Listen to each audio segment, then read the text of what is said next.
at the best price. It's using highly efficient solar panels with typhoon-proven racking built by highly skilled local technicians, so your system performs and saves you money. It's total peace of mind all the time. Not all solar companies are created equal. For experienced quality solar, it's MRE. Call 632-2613. MRE, the smarter choice. What would you do with unlimited internet? With Docomo Pacific, the possibilities are endless.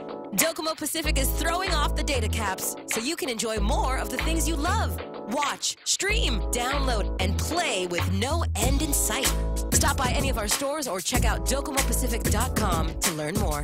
Life becomes limitless with Docomo Pacific. Better together.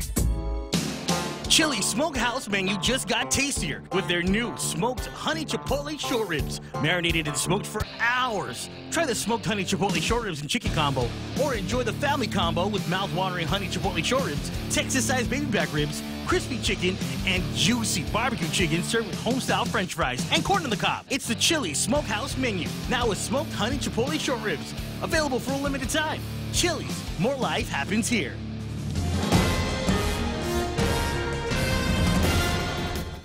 Half a day and good morning, Guam. News time here at The Point is 8 minutes past 6 a.m. this Friday morning. I'm Kevin Kerrigan. Here's a look now at some of the top stories from the Guam Daily Post.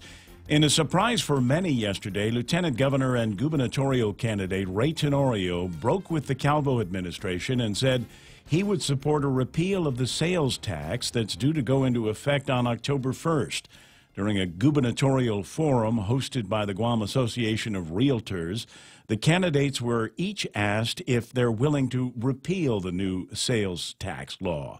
Tenorio was the first to answer, and he said yes. He later added that he still would like to see funding for cash-strapped Guam Memorial Hospital guaranteed in some other way. No one wants to raise taxes, he said, especially in a Republican administration. He said, we're here to be able to make things affordable, but we want to make sure that we're making ends meet as well. In response, Democratic gubernatorial candidate Lou Leon Guerrero responded that it's interesting that the same leadership who lobbied for the sales tax now says it should be repealed. Meanwhile, at the Rotary Club of Guam yesterday, another gubernatorial candidate, former Governor Carl Gutierrez, said he also supports a repeal of the sales tax. He told club members that he'll ask lawmakers to repeal that tax now, and if it's still in effect when he takes office, he'll introduce legislation to scrap it. Gutierrez pitched his experience during his remarks to the Rotary Club. He told the business leaders that he knows where the pitfalls are, but more importantly, he knows where the resources are, and he would go back to Washington, D.C. again and network as he did before when he was governor to get those resources. I've earned my Eagle badge, said Gutierrez, adding, if you want Cub Scouts to do it, that's up to you. We'll have more news after this. Don't wait another day and waste another dollar. You can start saving today. At Guahan Insurance Services, we are here to help protect your investment and save you money. We offer insurance advising for business, car, and home insurance. So come and visit us at our new office at Camacho Landmark Center at Marine Corps Drive in Timoning, and let us show you that you can count on us for all your insurance needs. Call 475-1162. Did you hear that Morrico Equipment on Ipoh Road in Timoning is now an employee-owned company? It's called an ESOP, or ESOP, which stands for Employee Stock Ownership Plan. Collectively, the employees now own Morrico Equipment. Morrico made this change in response to the U.S. military buildup on Guam to retain key employees and to recruit new ones. There's now strong motivation for employees as owners to take responsibility for their role in the company. If you're interested in talking to Morrico about future employment prospects, please apply through their webpage, morricoequipment.com. 10 minutes past 6 a.m. here at The Point. The owner and top executives of Guam-based Hanson Helicopters have been indicted on numerous charges, including wire fraud, money laundering, destruction and falsification of records, and defrauding the National Transportation Safety Board and Federal Aviation Administration. The indictment names Hanson Helicopters owner John Walker, Executive Vice President Marvin Reed, Director of Operations Kenneth Crow, and Director of Maintenance Philip Kapp as co-conspirators. They're alleged to being a part of a scheme to use parts and aircraft without proper safety certifications, or parts from aircraft that were previously scrapped or deemed destroyed. The indictment claims that Hanson moved millions of dollars from some of its bank accounts After a raid and seizure of its helicopters in late 2016, the government alleges that as early as 1997 and continuing through 2012, the defendants circumvented U.S. aviation safety regulations for the purpose of reducing costs and maximizing profits. A man in his 20s sustained life-threatening injuries when he lost control of his pickup truck and crashed on Route 15 in Manila last night. Police and medics were called to the scene just before midnight. Unconfirmed reports say the driver was ejected from his pickup. Medics performed CPR en route to the hospital. A portion of Route 15 was closed off as police conducted their investigation. No details have been released yet by police as of this time. For these stories and more, log on to postguam.com or pick up a copy of today's Guam Daily Post. And Ray has found the weather. It's in my hands as I speak. Partly sunny days, mostly cloudy nights with isolated showers, increasing rainfall starting Saturday night. Winds east up to about 20 miles an hour, decreasing a bit after sunset. Expected highs 88 degrees and overnight lows of about 78 degrees. Sunset tonight at 6:44. Very disappointing sunset last night. I mean, in comparison with what we've seen lately, all of a sudden it looked like we'd gone from color to black and white on maybe it's the haze or something like that. And something new for you this morning. I've been putting up the satellite imagery from the National Weather Service and NOAA, but Mike prefers radar. So today we'll take a look at the radar on the Facebook Live, and Mike can describe what it is that we're looking at there. Yeah, generally speaking, the satellite will show us more. It's a wider area, but not necessarily what's affecting us. Radar shows what's in the immediate area. You can see the showers moving from east to west. That's right to left on the screen. Heavier line up to our north. Lucky for us, that's moving away, but we've still got to get through that line that's down to the southeast of us. That is what's going to be progressing and building up as we go through the weekend in response to a tropical disturbance, 90W, which is down far to our southwest and will not affect us whatsoever. Okay, then. It's a very pretty picture. It is nice. Oh, it's pretty colors. Look at all of that. And so generally it's the same days. So like blue is just clouds, and then the yellows and the reds will give me a little bit more in terms of the intensity of what's in those weather patches. Right. Yeah. Unfortunately, on this particular picture, the viewers cannot see the legend, which is over to the far right. But yeah, from the greens to the blues up to the yellows, reds, oranges, reds, yeah. and then if it gets real bad, it gets white and black. Well, I can see the legend, and I don't understand what the heck it means. So it's 6. What time is it? 6:13. All right, that's news and weather together here on The Point, brought to you by Bank Pacific, where others put branches, they place roots. With the largest inventory of rental equipment on Guam, East West Rental Center is sure to have the tool you need to get your job finished quickly. From equipment rental, party rental, parts and service to used equipment, East West Rental Center has what you need. Call East West Rental Center at 646-1463 or visit them online and browse through their online rental catalog at eastwestrental.com. They're located in Upper Tumon, right across St. John's School. East West Rental Center, providing the island of Guam with quality equipment rentals since 1972. King's Restaurant, serving local lunches, favorites Monday through Friday. Today is Friday, and that means that we've got Ray Gibson's Heart Attack Tinactac on special over for you at, that's actually not the name of it. It's you just order it, just say, I'd like beef Tinactac. But if you tell them it's Ray's Heart Attack Tinactac, they'll love it. That's it. Just make everybody's day. The chef will literally levitate the food to your table, and you can hardly wait for next week. Monday's Salisbury steak, Tuesday's beef steak, tomorrow Wednesday's pork sinigang, and Thursday's meatloaf. Or try the pick 2 or pick 3 combos. It's lunch happening today and every day at King's.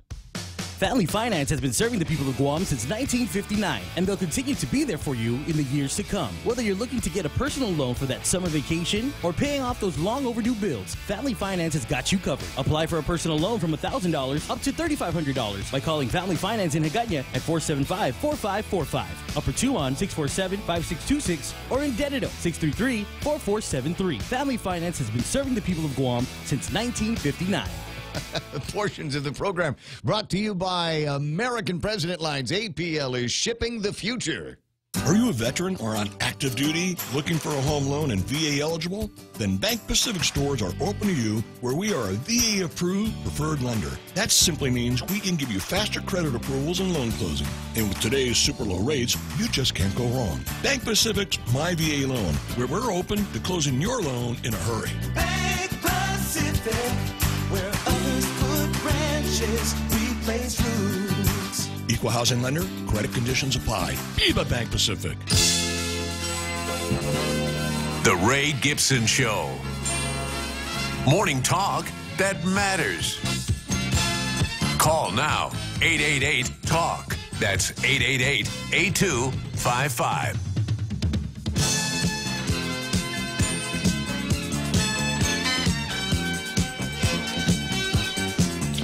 The only thing that matters now is that it's Friday and that we wrap our heads around that basic concept. Yes, Friday! There it is, kids. We've made it all the way through. Next wasn't all that tough. It's a 4-day week for a lot of people. Yeah. Well, normally on the 4th day of work, I ask, is it Friday yet? Yes, and today it is Friday. Yeah. How about that? I'm a little, I don't know. You know, you had, I can only describe it in just a few seconds. I don't know if you caught it, Kev, but just a few minutes ago, maybe at the last break of the last spot in the break or something like that, and you had this weird, almost Chevy Chase moment. It was... Yeah, it was great. Yeah, I took a sip of my hot coffee and expecting something other than hot, and I was rudely surprised. Yeah, the words, you know, it's funny because I shouldn't be able to hear you from in between the glass, but I heard every word that you said, and just the whole way that you were moving, very reminiscent of a couple of my favorite Chevy Chase scenes from any of the Chevy Chase. Remind me to talk about that later on. We got to do that. So, like today will be all like if we do any movie quotes, they'll all be movie quotes by Chevy Chase from Chevy Chase movies. Okay. Right? Yeah. No. So it's 6:17 in the morning. This is the Ray Gibson Show on The Point 93.3 and on Facebook Live, and I'll go through the list of our early adopters this morning. It is another beauty contest morning. I got Darlene Bloss there, Army Lynn, Leah Beth Nahalawa'a, and all the way from, I forget where she's at, but I think it's Bay Area because she just did Bay to Breakers. Noreen Tobes Phillips is chiming in from the western coast of the United States of America. Cousin Mitchell Prashado is there. And like I said, I'll go through the list a little bit later on, but it's nice to see all these folks. I thought I'd play this song for them because, you know, they're our posse now. You're officially in the crew, as it were. Kevin Kerrigan takes care of the news here from the Guam Daily Post. That's always nice. And Michael Knight gets the phone when you call 888-8255. That number again is 888-8255. Man, just, you know, it's funny because some of these people I see on a regular basis in real life. I don't know what it is. I've seen Larry Franquez like twice in the last couple of week, just in the last week, and in fact saw him over at the hardware store yesterday. We're certified brocanics. And what is that? It's a brocanic. Yeah, it's like a mechanic. But they break stuff. But bros. No, it's brocanic. It's just, you know, it's more likely we're the kind of people that well, I speak for myself. I can't necessarily speak for Larry, but we're the kind of people that you start a project and here's the kit, right? And then you assemble the kit, you do whatever it is that you got to do, you know, and then you've always got parts left over. Yeah, and the instructions haven't been read. So eventually you go back and you say, well, and it doesn't work. Well, you know, that's I wouldn't put, you know, that's a subjective call, don't you think? Whether something works or not. Does the light go on? Does it make a noise? Is it smoking? Well, you just love to take it apart and put it back together. If it's smoking if it's smoking when you're done with the project, that's usually a bad thing. So that's what we call it. The brocanic, we call it a smoke test. So when you plug something in after you've been messing around with it, if it doesn't smoke, it must be working. It must be working. Look at me, I'm a genius. Anyway, so nice to see all those guys out there. Table of contents this morning, and it's going to be another exciting day of political gossip. And you know, we get our top stories here. We'll start off with Ray Tenorio, who I've sent him a message on the WhatsApp.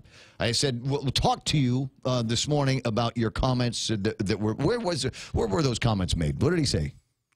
He said yes, he would support repeal. The repeal of the tax deal. And Lilian Guerrero pounced on that right away because she's like that. All right, so but now where were they when they did this? Wasn't it church? No, it was at a realtors forum. I don't know where it was. Okay, all right. So a little bit more on that, and I'll see if I can get. So I sent him the WhatsApp, and so I got. Does your life revolve around this as much as mine does? I have the blue check marks, but I don't have any kind of response. Right. So I know he's seen it. That. but he hasn't necessarily written anything back that says, oh, I will be ready to talk to you at 6:35, or I can't talk to you at 6:35 because I'll be, I don't know, making cookies or whatever it is that you do at 6:35 in the morning. So I'm just saying, Ramon, take another look at the WhatsApp, look at your calendar early this morning. We'll see if we can get you on. And it was, I told you it was going to be happening. Carl T.C. Gutierrez, the last of the gubernatorial candidates, in a forum that they have been conducting over at the Rotary Club, the Old Man's Club, or the Rotary Club of Guam, or the Thursday Club, however you want to refer to it. And this is something that they've always done. I mean, as long as there have been politicians, there have been forums at the Rotary Club for opportunities to bring in the candidates so that the members of the Rotary Club, oftentimes movers, shakers, headline makers in their own our right. listeners, by the way. And our listeners, yes, get a chance to hear what they've got to say. Kevin, again, went to the Rotary Club. Did they give you a free lunch this time? No, but I got a glass of water. Wow. Step up. Moving up in the world. Okay. So when and you said it was classic Carl Gutierrez, right? I thought so, yeah. He joked with the crowd. He said he was more conservative than Jim Atkins, and everybody laughed at that. And then when he finished his remarks, he opened it up for questions, and he pointed to Assistant U.S. Attorney Fred Black, and he said, "Fred, you have the first question." He went up to him, gave him a hug, and a handshake. Oh, finally a bromance. How about that? How about that? That's just crazy stuff. And what's the line here? I've earned my Eagle Scout badge. If you want Cub Scouts, that's up to you. Like I said, classic. Did he actually talk about what he'd do if he was going to be in office? Because I'm with you. I'd only remember the highlights. Never know. Hey, what are you going to do about the economy? Never mind. I said I was an Eagle Scout. No. His priorities are health care, public safety, and education in that order. Put drugs on that, would you, Carl? And of course, he supports the repeal of the sales tax as well.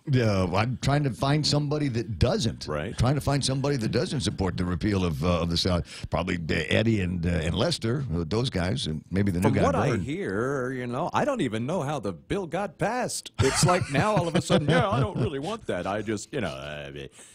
But there's another interesting dynamic. The last thing that Kevin sent me yesterday was the primary election candidate packet sign-out log.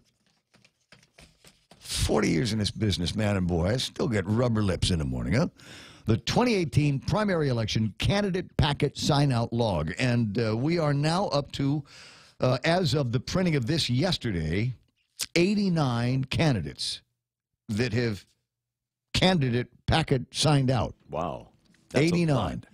And the last one on the list is Jimmy Espaldon. No, it's Senator James Espaldon. But because I knew him when he was still spinning records at the top of the reef. He was a DJ there, right, before he went to law school. And it was Jimmy Espaldon. I'm allowed to say that it's just, and his class, and his sister Diane's my classmate. So we're like family. Anyway, so Jimmy Espaldon has picked up a packet, and it doesn't say senator. He didn't pick up the senatorial packet. He picked up, or the packet was picked up for him. There's a couple of different stories I'm hearing here. Anyway, but it's for Attorney General. So the Attorney General race is picking up. Isn't that fun? The Attorney General's race is picking up. However, the real fun, and here's the analysis now, is that's one less senator that's going to be running. One less incumbent that's going to be running for the 35th Guam legislature. I mean, let's go over the list here. So we got B.J. Cruz, who's out, Tom Atta, who's out, Estevez, who said he was out. San Nicolas. San Nicolas is running for Congress, unless he changes his mind like I told him to, and will run for the OPA's office. So we're at San Nicolas. BJ? Didn't I say BJ? I think I said BJ already. Who else? I think all the girls are staying, right? Ms. Nelson and wait, no, it's yeah. There was another name I was thinking of just a second. I've derailed, but anyway, we're up to how many now? There's going to be like 8. Yeah, 8 guys that aren't going to be calling it quits for the legislature. Oh, Dennis Rodriguez and Frank Huggen, because they're running for governor. Yeah. So there's a bunch of now the hole is going to even bigger. it's going to be even bigger. And so how many incumbents are left, right? There's like 7 incumbents that are left. And how many of those are going to survive their first year as senators, the second year as incumbents in the legislature? I'm here to tell you there's a couple of people that are not going to be asked back by the legislature. Here's the point. On the point, if you have considered even a little bit the idea, the possibility that you might have some name recognition around here, that you might have some political capital that is worth spending. Maybe you're the guy that's always setting up the chairs, setting up the benches, putting the PA system together for all of the rallies and things. People know who you are. Maybe it's time for you to go out. Maybe you are Guam's most popular tetza. Maybe you're the one at the rosaries that they call. Because you go through it fast. You're not one of those 25-minute rosary people. You can get it done in like 14 minutes so we can get to the butzi and the hot water soup as quick as possible. Maybe you've got that incredible rosary talking skill. And maybe you've got what it takes to become a senator in the 35th Guam legislature. And to fit into your point, I'm kind of a statistical guy, so I'm looking at these numbers and thinking about it, and realistically, at the end of this election, we could turn over about 80% of the legislature. Yes. It'd be a whole new operation. And that's not even a wild figure. That's that's kind of conservative. Really. Daryl Taggarty chiming in, he says, it's fun listening already, isn't it? Isn't it already?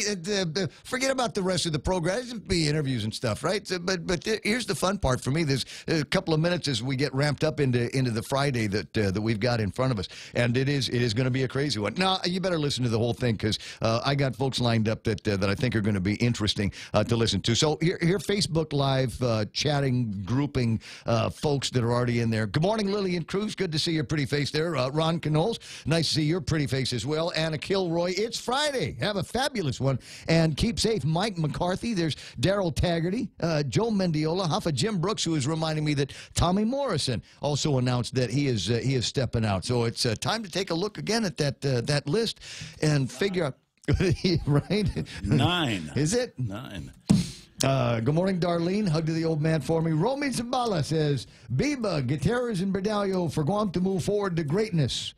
These leaders are what we need today. Proven, tested, and experienced public servants. All others on OJT. All the others are on the job training. Raleigh, you got points at the bar for me on that one. Mark Cruz, good morning, buddy. Kate Baltazar, she's running for office. I see Randy Kruger there burning Cepeda from all of the Cepedas in Las Vegas. Huffa a day.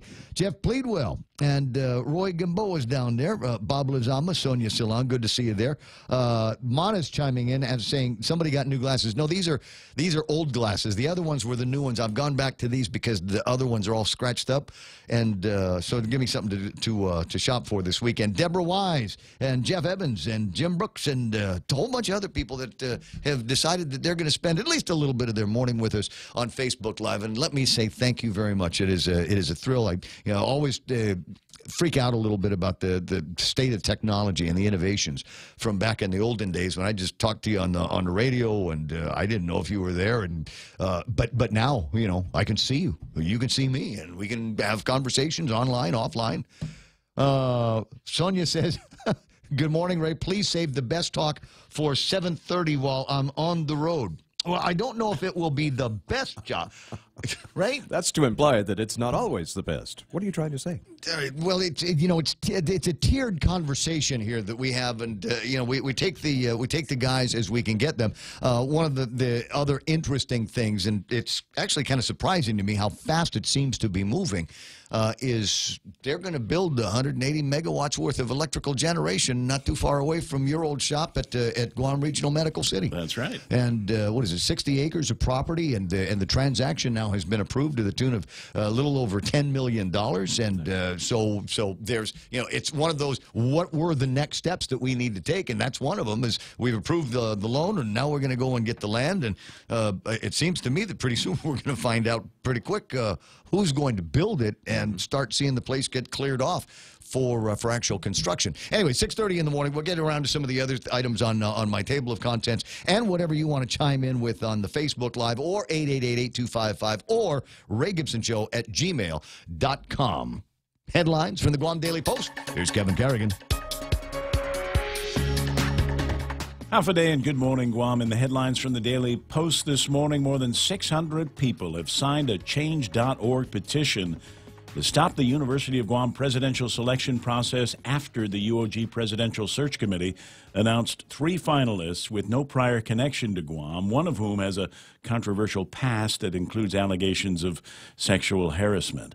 The petition was created May 29th by Jesus Taiting-Fong, who addressed his petition to students, faculty, the legislature, and all Guam residents. The online petition asks the legislature and the Board of Regents to stop the current hiring process and convene a legislative oversight hearing to improve the hiring process going forward. Taiting-Fong wrote that the public has lost confidence in the search committee's ability to select a candidate with substantial experience on Guam and the broader region, its people, or the particular historical and contemporary issues that affect us in real ways. Sakura Noodle House in Tamuning shut down yesterday or on Wednesday following an inspection by Public Health, which found numerous violations, including evidence of a cockroach infestation.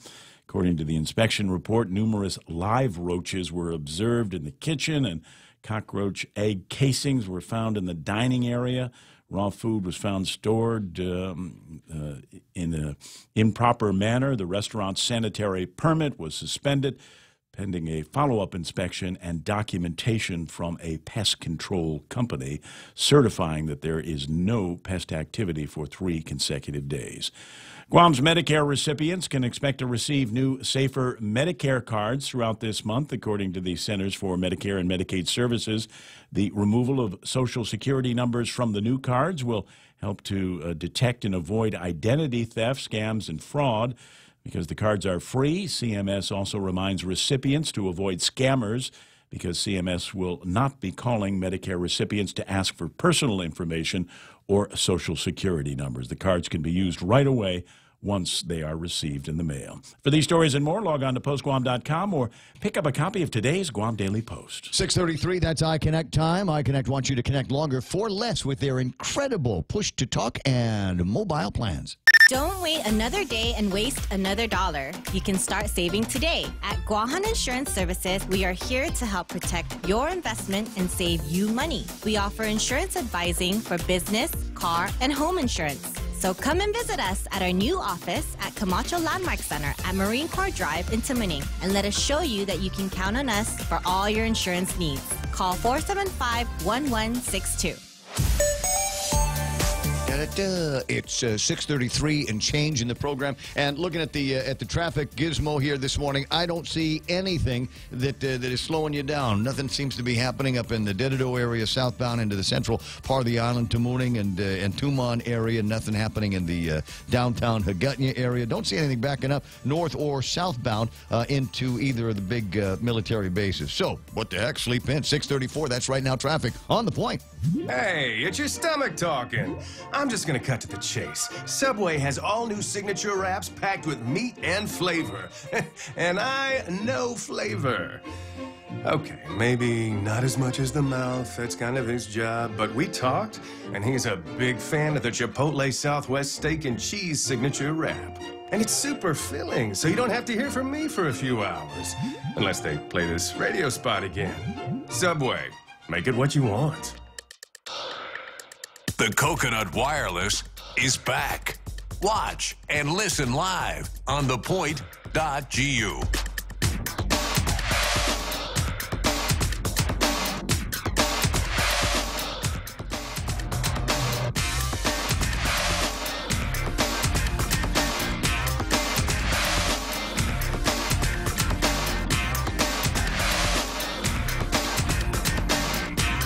So it's a milestone kind of day, and I'm not sure how much it affects you, or does not affect you. But if I'm very lucky, if I hold my nose right, I ought to be able to get some time on with our correspondent from the CNMI's Brad Rizala. And the reason why Brad's an important conversation here this morning is because, number one, he's fun to talk to. And number two, yesterday, late last night, a friend of mine, Lynn, came back to Guam on the last of the Cape Air flights out of the CNMI. into Guam. And now we can take a jet. And this morning, once a day. There's hey, listen, 888-8255. If you're going to be on the first jet service, probably already at the airport, right? Because there's thing's going to be leaving in something like an hour. But on the off chance, I don't know, you're the pilot or one of the flight attendants or just somebody that is going to be on that first inaugural flight, the 737 service to the CNMI, 888-8255. That's 888-8255. And let's talk about that. And what I wanted to find out is, what the sense is up in the CNMI now that this is changing, and it means that there's not that many ways to get from the CNMI down to Guam, and not as often because, this flight comes in from Guam and there's says, okay, passengers, get out, go. Fish, Managaha Island, Oleai Beach Bar, Godfathers, go to wherever it is that you're going to be going. And then come back tomorrow. We'll send the plane back and pick you up tomorrow. But there's something interesting going on, and I'm kind of trying to verify this with the guys over at United, because it's one thing to take a plane of people from Guam and then empty them out up in Saipan, and they're going to come back tomorrow. But there's still people from Saipan that want to come to Guam. And so does that put pressure on seats from Saipan to Guam? Good for the hotels here, at least. Well, it might be really good for the hotels in both directions. At any rate, I kind of want to find out what's happening and what the view is from the seats in Saipan while folks are awaiting this new inaugural 737 service. Good morning, Brad Rosala. 737-800 service. Well, I'm sorry, less specific. What do I'm a guy on the radio, not an aviation specialist, Brad. Hey, that's just how excited we are about having it out here. That's pretty much it. Well, I think everybody's excited to have the jet service back, but tell me about and I don't think we knew this for a little bit when they first announced it, but it's one flight up and one flight down every day, which means that the next time I go up to Saipan, I'm overnighting, right? Isn't that the best, though? Now you have a great excuse to stick around for a little bit longer, enjoy the Northern Marianas. Oh, certainly not complaining on that note, my friend. So, but tell me first, what's happening is you said, everybody's breathless with anticipation and excitement about the 737-800 that's coming in. So is there something being set up today at the airport? I just came back from there, and we've got a brand new plane coming in, brand new to us anyway. And so they've had to prepare the airport. In fact, Gate 6, which is where whenever you come to Saipan, you'd have to, with Cape Air, you'd have to go and line up over at Gate 6, and then you'd have to walk down the stairs, walk across the tarmac, then walk up the stairs into the plane. Now they've had to dust off that jet bridge and get it ready at Gate 6, and so now people are going to be using that. And they also had to redo the paint on the tarmac to accommodate a 737-800. Right. Yeah, there's lines. You might think that it all comes down to just the canny skills of the pilot, but there's actual, there's spikes on the floor where so they know what kind of airplane goes up to this place and the wings go out to here, and then we can put the jetway up, the jet wrap right up to the deal. So they've had to repaint those markers now. Yeah, repaint it and get it all ready to go. And, of course, that passenger waiting area had to expand as well because, we were only having 42 passengers. Now we're going to be able to take about 4 times that much. So you need to rebuild the airport. I mean, listen to this conversation, Brad. It just sounds like you need to rebuild a whole wing to accommodate this 737-800. Well, the thing is, though, we still don't have to put dividers up. You too. Yeah, how about that? How about all of that? Are they going to need to bring in extra customs and quarantine guys? They'll probably keep the same amount of guys coming in there because they can handle the job. It's still like a similar area, but, they might have a well, what about the baggage guys? Because we're talking about a bigger plane, and people now, whenever I'd go up, I'd carry all my stuff in a backpack because I'm only going to be there for a few hours or something like that. But now people are going to be staying over, so there's going to be a little bit more demand on the luggage side, maybe even more on the cargo side. Correct, and the ground handlers basically, instead of being spread out throughout the day, they're just going to double up during their regular shift to make sure that they can get it all handled. Mm-hmm. Okay, all right. So all of that. Now, is the governor going to be going by? A lieutenant governor going to swing by and put marmars on all of the inaugural guests? I would imagine that he would. Our governor and lieutenant governor might have other people to do that for them. Oh, get out of here! This Saipan, for heaven's sakes, it's a party. It's something new happening at the airport. I can see people driving up just to see the plane land. You know what you know what will probably happen with that new agreement that they're going to have with Skymark to bring passengers from Japan. That will have that sort of fanfare. But changing the flight to bringing back United, I spoke with the folks from United, and they mentioned that there wasn't anybody in particular of note that was coming over. But if they find out that there is a passenger that they could share who's making a special VIP trip, they'll be quick to let us know. Well, you know, I'd hinted as hard as I could on the radio, and I didn't get the call from Sam or Paula. So this particular VIP didn't make the jump, obviously. Well, the VIP is the plane. It's a very important plane that we're going to have. We've got one that they're burning instead of turning. We're really excited about having this here, and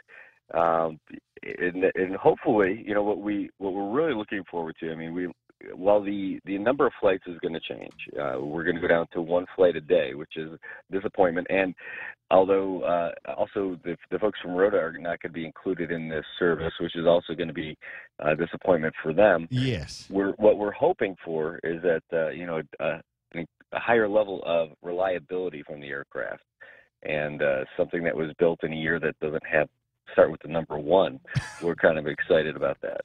Well, so you've all of these changes, and they're all going to be positive changes. But you mentioned the folks down in Rota, and you know, as I began to frame this conversation, it's the inaugural jet service between Guam and Saipan, but it leaves lacking service for folks from that maybe don't want to spend all day in the CNMI, all day up in Saipan. It reduces the option for them to take another carrier to Guam, or for somebody from Rota to take another carrier to Guam. How is that being dealt with?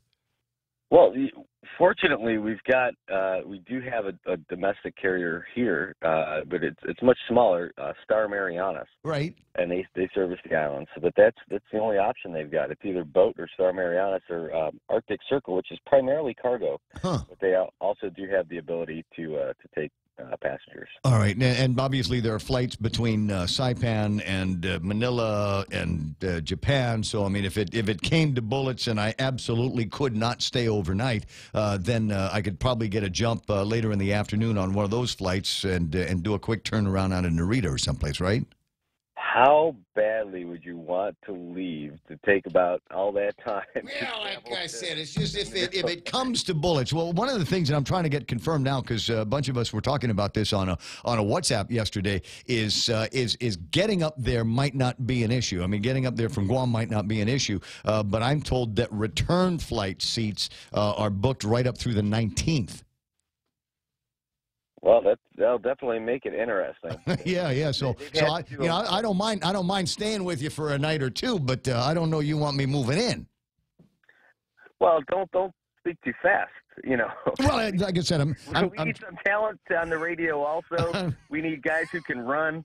I mean, we got the whole package of Ray Gibson. Guam, this is what's going to happen. We're going to try to recruit Ray to come to Guam for like a weekend race, and then we're just going to keep him. Yeah. Maybe that's what's going to be happening. So I'm going to watch that for a little bit, because, like I said, that's what the scuttlebutt was on the WhatsApp. It's not confirmed, and I'm sure there's no reason for alarm or anything like that. But still, in all, if you're headed up there, make sure that you've got a confirmed seat on the way back on the day of your choosing, is the thing, because otherwise it might come down to doing a quick turnaround in Manila or Narita. Yeah, it might. Wait a second. You were talking about Korea. You were talking about the inexpensive jumps to Korea from Saipan. Exactly, and in fact, I've already done travel this way, and it's really quite economical. Guam or Seoul is a very large airport, and because of that, it you can get much cheaper flights to and from Seoul. So if you're going anywhere around the world, really, you can use Seoul as your launch pad, or even Hong Kong.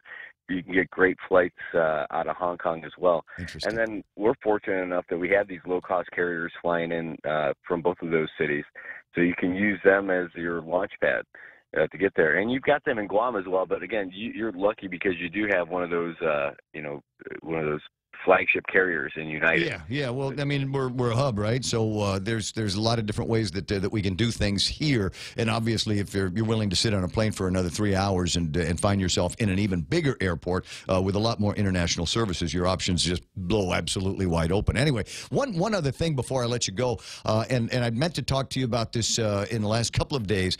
There was a bill that started in the House, and I understand that it has been blessed by the committee and the Senate, and should go back to the House for the vote now up in the CNMI, that would, for all intents and purposes, legalize marijuana.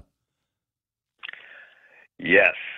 Not that there's ever been a problem with marijuana that I've ever been aware of up in Saipan.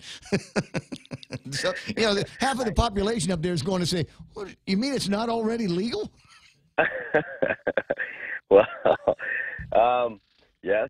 I definitely, I know people in this part of the world have it much easier with obtaining that sort of product because there is no winter here. It is the tropics, and that grows all year round. And so now there was a push to try and get that for a couple of reasons. One, I think the medical reason is kind of your gateway to other things. So they started like that. Yeah. And then they're also. No, I'm getting a ton of thumbs up on the Facebook Live. I got people just click.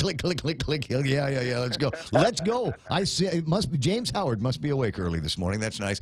But but the real reason I'm asking, I mean, I've been to Saipan obviously, and there's certain parts of town and certain times of the day you walking by, hey. There's a party going on somewhere. And so, as you say, there's never really been a problem with availability or accessibility, and most people don't seem to be very hung up about it.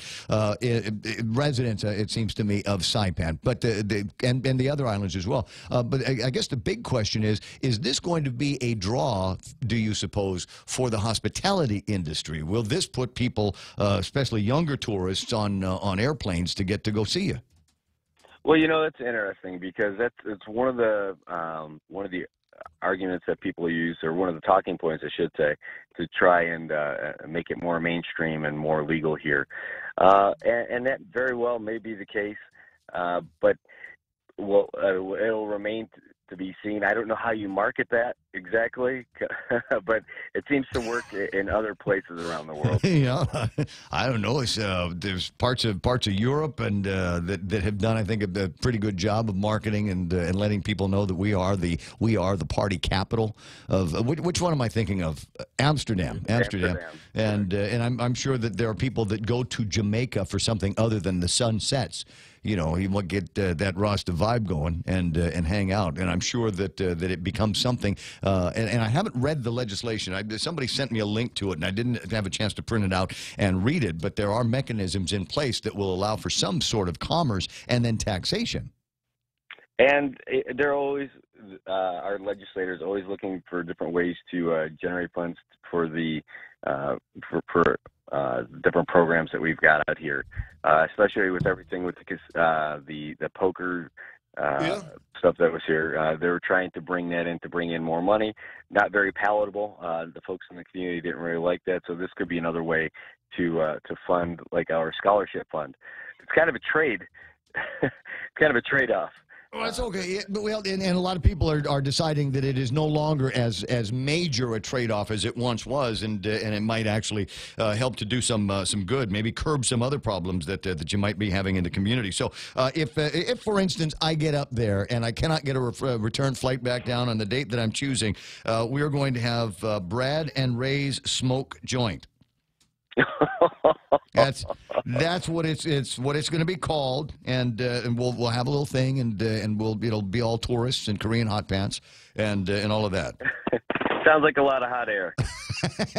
Well, speaking of, yeah, I guess so. And maybe we'll use that as the period at the end of the sentence on this. Brad, I want you to have a great weekend up in Saipan, all right? You too, and Biba Guam, love talking to you all the time. Yeah, wait a second. That's not the sentiment that I saw when Guam played Saipan. What was that? Was it in rugby or something? Would you guys beat us 20-0? Rugby. It was American football. Well, we could go a whole segment on that. The first time the CNMI beat Guam in American football here in the CNMI. To be fair, though, Guam is a great host. They're a great team, great sportsmanship. Even though they're wearing different jerseys, they're all still brothers on the field. And again, to be fair, Guam did not bring. They didn't have the benefit of having a team as large as ours. And not by size, I just mean by numbers, because maybe flights or maybe not everyone could make it. So our guys, they took advantage of it. Wow. We're playing the championship team every time someone comes from Guam. So everybody gets up. We get a lot of fans come outside and come watch the game, no matter what sport it is.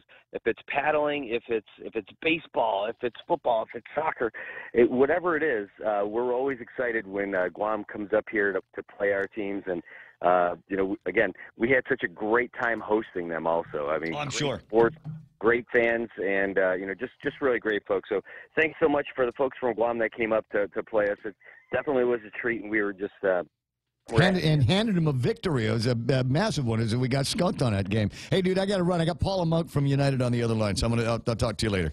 All right, take care. Okay, buddy. 888-8255, Brad Rizala, who is just kind of my contact up in Saipan. So if there's always something fun going on, he's the guy that I like to talk to. And the big deal today between Guam and Saipan, as I said, a friend of mine on the last flight on Cape Air into Guam last night, leaving the CNMI. If she wanted to go back to Saipan this morning, it's a jump on a United, as I have been corrected now, 737 800 from United now. Paula Monk. Good morning, Paula.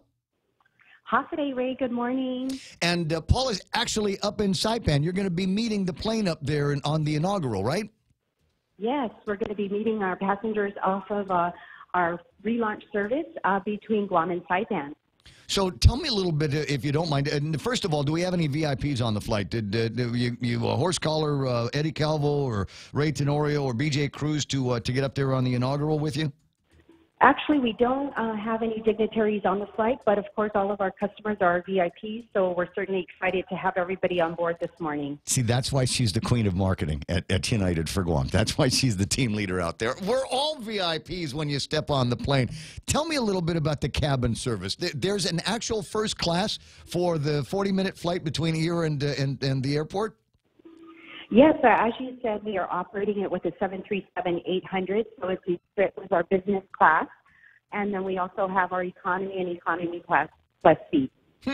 Okay, so you get the now. Is there cabin service? I mean, I don't imagine that you're serving food on the flight, but you still got the girls rolling out the carts for the drinks, right? Yes, we do. We have bottled water service, and of course, we've got our beautiful Guam-based flight attendants on board with us, and our Guam-based captain. So it's a quick jump up from here. First flight leaves Guam what time? It leaves this morning at 7 o'clock, so it'll be taken off very shortly. And then from 7 o'clock, it'll land about 45 minutes later, and then turn around with return service from Saipan. Is that flight fully booked? Yes, sir. Both flights are fully booked at this time. Wow. Awesome. And then so what happens with the plane for the rest of the day? Because it seems to me that that's not an efficient use of that aircraft for it to only be doing one flight a day or two flights a day, one up, one down. Yeah, well, actually, this particular aircraft will then be going and doing our United 196 to Narita, Japan. So we're maximizing utilization on the aircraft. Oh, interesting. So you'll be able to pick up customers in Narita, bring them to Guam, and then maybe if they wanted to, carry them with onward service to Saipan. Yeah, actually, the flight from Saipan to Guam, when it arrives in Guam, that that aircraft will then go on to service our Guam. Oh, I see. The opposite direction. Okay, I understand. Hey, you know what? We were talking on the WhatsApp yesterday, and somebody had mentioned that it might take you a while to get a return seat, or the flights from Saipan to Guam. If you're not already holding a confirmed return seat, you might have to wait until like the 19th. My understanding is this thing seems to be sold out from Saipan to Guam for at least 3 weeks. Well, actually, we know for sure that the first week of our launch service, we're fully booked, and then there are some pockets in between the week where we have some availability. So, you know, I think customers, what they did as soon as the announcement was made, bookings started to come in immediately. Nice. Nice. Well, and that's the idea. Just get onto United.com and start fiddling with the numbers. If you need to go up there sometime soon, make sure that you've got a return seat booked on the way back that matches that. Because otherwise, it's a little bit more than just an overnight stay at the Fiesta. Not that's a bad thing if you know what I mean. So, what in particular is United doing to meet this flight? Are you guys doing any going to bring out dancers and marmars and lays? No, actually, you know, so this is a relaunch service. United has been servicing the region for 50 years. Although, you know, we've been partnering with our partners at Cape Air, we're doing our own jet service now. So what we wanted to do is just do a celebratory cake, and then the Northern Marianas Airport Authority will be doing a water salute. Oh, I see. That's kind of traditional from the Fire guys, and a nice way to say hello to the new service out there. Paul, it's a delight talking with you, and we'll see you when you get back to Guam and talk about some of the other cool things that you guys are up to. A note for runners is the United Guam Marathon. I found out this morning that they have activated early registration now for the 2019 marathon. Yes, registration is open. And for those folks, as we mentioned, if you're having challenges booking your flights to Saipan or anywhere United operates, you can visit our United City ticket office. We're located up in Keaton at the old airport. You know what? And it's so. I went up there, as you know, we went up there for a quick meeting a couple of weeks ago, and I tell you what, I sit in a bath of nostalgia whenever I go to that old airport, because there's so many great memories. That's, you know, where I'd take off and go on my first ever trips, or I'd go pick up my mom or Uncle Jim or something like that. Really, really great memories, and a good excuse to get up there if you don't want to do anything online. Paula, I'll talk to you pretty soon. You tell Sam I say hello. I will. Thanks, Ray. Have a great day. I'm going to have a terrific day already. 7 o'clock in the morning, Paula Monk from United, and before that, Brad Rizala. And it's a milestone here. You got your jet service now back to Saipan and other parts of the CNMI. Once you are there, you got to get on increasingly smaller airplanes if you're okay with that. If you're all right with that. I've done that before, going from Saipan to Tinian. I took the little tiny airplane once upon a time, and it was me and my suitcase and the pilot. I think there was room in there for like another 2 people, but I said, what happens when you have any more than 3 or 4 folks that are going to Tinian? He says, keep the door open on takeoff, you know. Yeah, that's right. That's right. I said, what do you do? He says, well, I make 2 trips is what I do. It's a little airplane. It doesn't use a lot of gas. Tinian's not that far away. It's literally a 2-minute flight. You're up and just was the point of you turn the airplane, and then pretty soon you're on the ground. If you can handle that kind of thing, then you'll be just fine. As far as Rota to Guam, that's a different story, and for those folks, it's going to be a little bit tougher finding their way to Guam. In the next hour of the program, I got John Beneventi is going to talk to me about the acquisition of land that they're about to make over there and some next steps, as well as Frank Uggan has been asking questions about Akfajan, or is it Ekfayan? Or is it, whatever it is, and the CLTC's leadership over that particular piece of rental property where the bills apparently have not been paid, even though apparently there has also been some attention made by incumbents of the legislature. Which incumbents, which legislature, what kind of pressure could they put on the CLTC so that they look the other way on rent collections? Well, that's what I want to find out. That's what he wants to find out as well. That's ahead right here at Ray Gibson Show on The Point, where KUSG Gutnia, headquarters for Fox News Live. On the other side of that, Kevin Kerrigan with the news from the Guam Daily Post. Live from New York, The Fox Report. I'm Lisa Brady. Progress on a North Korea summit after 2 days of meetings in New York between a top aide to Kim Jong-un and Secretary of State Mike Pompeo, who says the U.S. hopes to set Pyongyang on a different path. If the North Koreans are prepared, in fact, to denuclearize, this includes all elements of their nuclear program. If we convince them of that in fact their security is greater, that in fact the real threat to their security is the continued holding on to of that nuclear weapons program. At this point, he still calls it an expected summit. The North Korean official, though, will visit the White House tomorrow, carrying a letter from Kim for the president. President Trump issues a high-profile pardon and considers a clean slate for 2 more. Fox's Jared Halpern, live at the White House. The White House describes conservative author and filmmaker Dinesh D'Souza as the victim of selective prosecution for violations of campaign finance laws who accepted responsibility and completed community service. President Trump announced D'Souza's pardon on Twitter before flying to Texas. Aboard Air Force One, the president told reporters he's also considering a pardon for Martha Stewart, the media mogul convicted in 2004 of lying about a lucrative stock sale. And the president says he's considering commuting the sentence of former Illinois Governor Rod Blagojevich, who is currently serving a 14-year prison term for corruption. Lisa. Thanks, Jared. The president went to Texas for 2 events, including meetings with families and community leaders from the Santa Fe High School shooting. Some key allies, including the EU, will no longer be exempt from new U.S. tariffs as of tomorrow. Canada and Mexico vowing retaliation, making Wall Street nervous. The Dow drops 251 points, ending the month of May at 24,415. On the Fox Report, fair and balanced. Howdy, folks. KFC's Colonel Sanders here. It's summer, and KFC has something extra special to spice it up with KFC's new Sriracha Extra Tasty Crispy Chicken. Yep, we kicked up our Pika chicken a notch with Sriracha. It's spicy, tangy, and sweet. You've never had Sriracha like this before, so spice up your summer with KFC's new Sriracha Crispy Chicken. KFC is finger-licking good.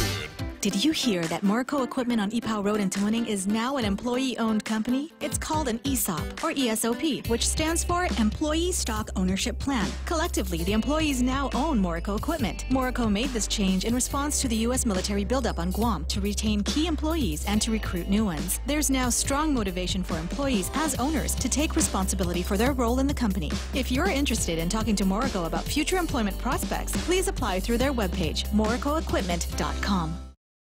Council. A comedian and her network say they're sorry this afternoon for what was said last night about the president's daughter. Fox's Michelle Polino with this live. Lisa, both TBS and Samantha Bee apologizing after Bee's vulgar comments describing Ivanka Trump on Full Frontal Wednesday. The network stating Samantha Bee has taken the right action in apologizing for the vile and inappropriate language, adding those words should not have been aired. It was our mistake, too, and we regret it. The statement came moments after Bee's own tweet apologizing, saying it was inappropriate and inexcusable. I crossed a line, and I deeply regret it. Bee's already lost one sponsor, Auto Trader, after her remarks aired. The White House earlier today responding. Press Secretary Sarah Huckabee Sanders calling her words vile and vicious. Lisa. Thanks, Michelle. What's left of Alberto still causing problems with flooding in several states. 3 people missing in Virginia, including a couple in a car. We did, though, this morning locate the vehicle which the occupants were driving. It's about 20 yards from the bridge there on Old Ballard Road, but we have not located the occupants. County Fire Chief Dan Eggleston. So far, no breakthrough reported in Vegas, where hotel and casino workers are set to possibly strike at midnight. Top Gun fans, a more than 30-year wait is almost over. The Top Gun sequel has started filming. Tom Cruise tweeting day 1 of production of Top Gun Maverick and a picture of himself Thursday dressed as Navy pilot Pete Maverick Mitchell in a flight suit looking at a fighter jet with the caption, "Feel the need," as in, I feel the need for speed. Top Gun Maverick scheduled to be out July 2019. Fox's Jacqueline Carl. In New York, I'm Lisa Brady on Fox News Radio. Hey, it's your stomach talking. I'm just gonna cut to the chase. Subway has all new signature wraps packed with meat and flavor. And I know flavor. Okay, maybe not as much as the mouth, that's kind of his job, but we talked, and he's a big fan of the Chipotle Southwest Steak and Cheese signature wrap. And it's super filling, so you don't have to hear from me for a few hours. Unless they play this radio spot again. Subway, make it what you want. Security Title is honored to join in sponsoring Ray Gibson on The Point. Half a Day. I'm Mark Benventi of Santa Rita, and this is where I start my day, listening to the voice of our community and sharing thoughts and issues that affect us all. It all boils down to our people, our land. Protei Igumamo. Protect your home. When purchasing or refinancing your home, remember to call the professionals at Security Title, just like you call Ray Gibson in the morning. From September 17 to September 19, 2018, the Archdiocese of Agana will be conducting settlement conferences with victims of clergy abuse. If you have a claim and want to meaningfully participate in the September settlement conferences, call Hope and Healing Guam at 1-888-649-5288 before August 1st, 2018. All conversations with Hope and Healing Guam are confidential. If you have filed a lawsuit against the Archdiocese, you are already included in this settlement process. In this divided world, there are still a few things that unite us. The thrill of an exciting championship game. Fires to the end zone. Touchdown! The sound of great music. The Grammy goes to... And the love we have for that perfect burger. Ruby Tuesday Guam presents to you For the Love of Burgers menu. For a limited time, we want you to put down that fork, tuck that napkin in your collar, and go for broke with an amazing burger for just $11.99. 8 burgers to try, and time is a-wasting. Ruby Tuesday Guam lunchtime. See you soon. As we journey through the new year, we here at APL continue to find ways to better deliver our island's resources with innovative and cost-effective solutions, lending our helping hands by carrying your freight safely from the U.S. mainland or anywhere in our global network. We humbly honor the opportunities to continue to work and connect with you and your business. We are APL, and we are here for you.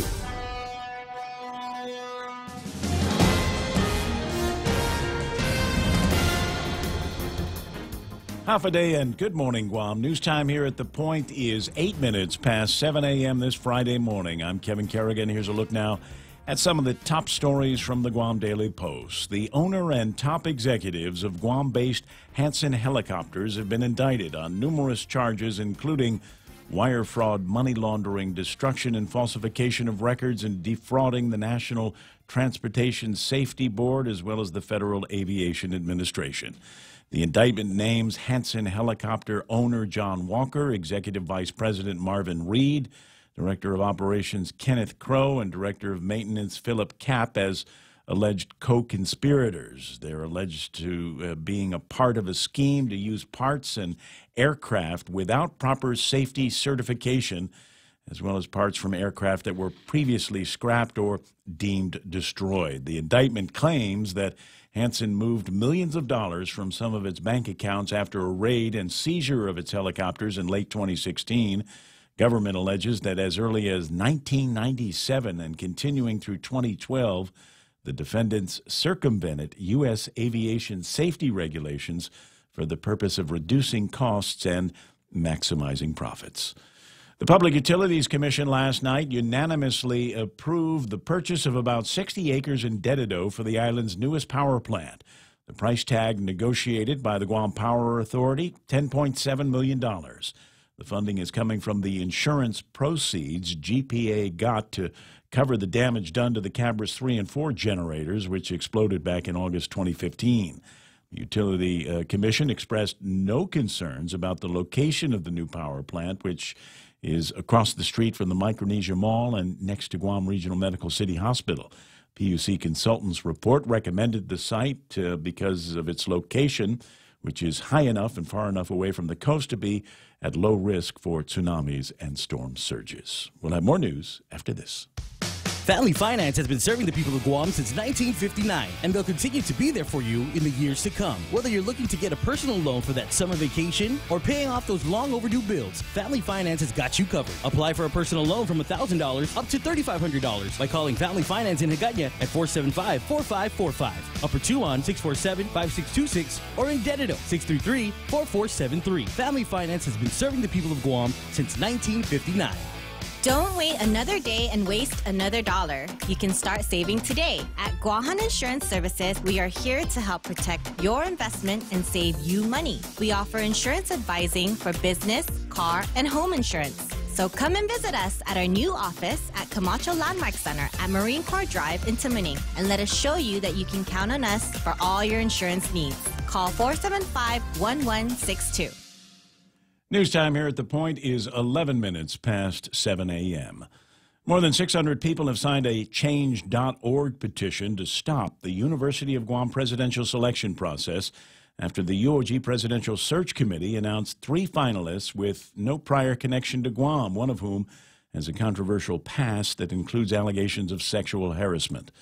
The petition was created on May 29th by Jesus Taiting Fong, who addressed his petition to students, faculty, the legislature, and all Guam residents. The petition asks the legislature and the UOG Board of Regents to halt the current hiring process and convene a legislative oversight hearing to improve the hiring process going forward. Taiting Fong wrote that the public has lost all confidence in the search committee's ability to select a candidate with substantial experience on Guam and the broader region, its people, or the particular historical and contemporary issues facing the region. A man in his 20s sustained life-threatening injuries last night when he lost control of his pickup truck and crashed on Route 15 in Manilao. Police and medics were called to the scene just before midnight. Unconfirmed reports say that the driver was ejected from his pickup truck. Medics performed CPR en route to the hospital. A portion of Route 15 was closed off last night as police conducted their investigation. No details have been released yet by police as of this time. For these stories and more, log on to postguam.com or pick up a copy of today's Guam Daily Post. Here's Ray with some weather. It says partly sunny days, mostly cloudy nights ahead with isolated showers, increasing rainfall starting tomorrow night. Winds east 15 to 20 miles an hour, decreasing a bit after sunset. Expected highs figure about 88 degrees and overnight lows 78 degrees. Sunset tonight will be at 6:44. Sun will be back up tomorrow morning for Saturday at about 5:52. That's news and weather together here on The Point. Say hello to high-speed data on the widest 4G LTE network in the Marianas. We've just upped your prepaid data, so make your big plans bigger with 1 gigabyte of data per day. Bigger prepaid data for your big plans that just keep getting better. Enjoy high-speed data and unlimited local talk and text on the widest 4G LTE network in the Marianas. Text LTE to 3282. Select a plan and enjoy 1 gigabyte of data per day. Docomo Pacific, better together. Some conditions apply. Thank you, buddy. Portions of the program brought to you by my pals over at King's Restaurant, where they have always got something fancy for you at lunchtime every day of the week. Today, it's beef Tanak-Tak, or I like to call it Ray Gibson's heart attack, Tanak-Tak, because it's so good. You got to try it today at lunch at King's. In illness and in wellness, Calvo's Select Care is health care that is there for you. That's why over 80% of the Guam medical community places their trust and insures with us. We offer our members wellness and fitness programs for a healthier lifestyle and provide a comprehensive medical network on and off island to help members from unexpected illnesses. Contact Calvo's Select Care today for more information. The Ray Gibson Show on The Point is brought to you by my friends over at First Hawaiian Bank, where it all starts with yes. Water.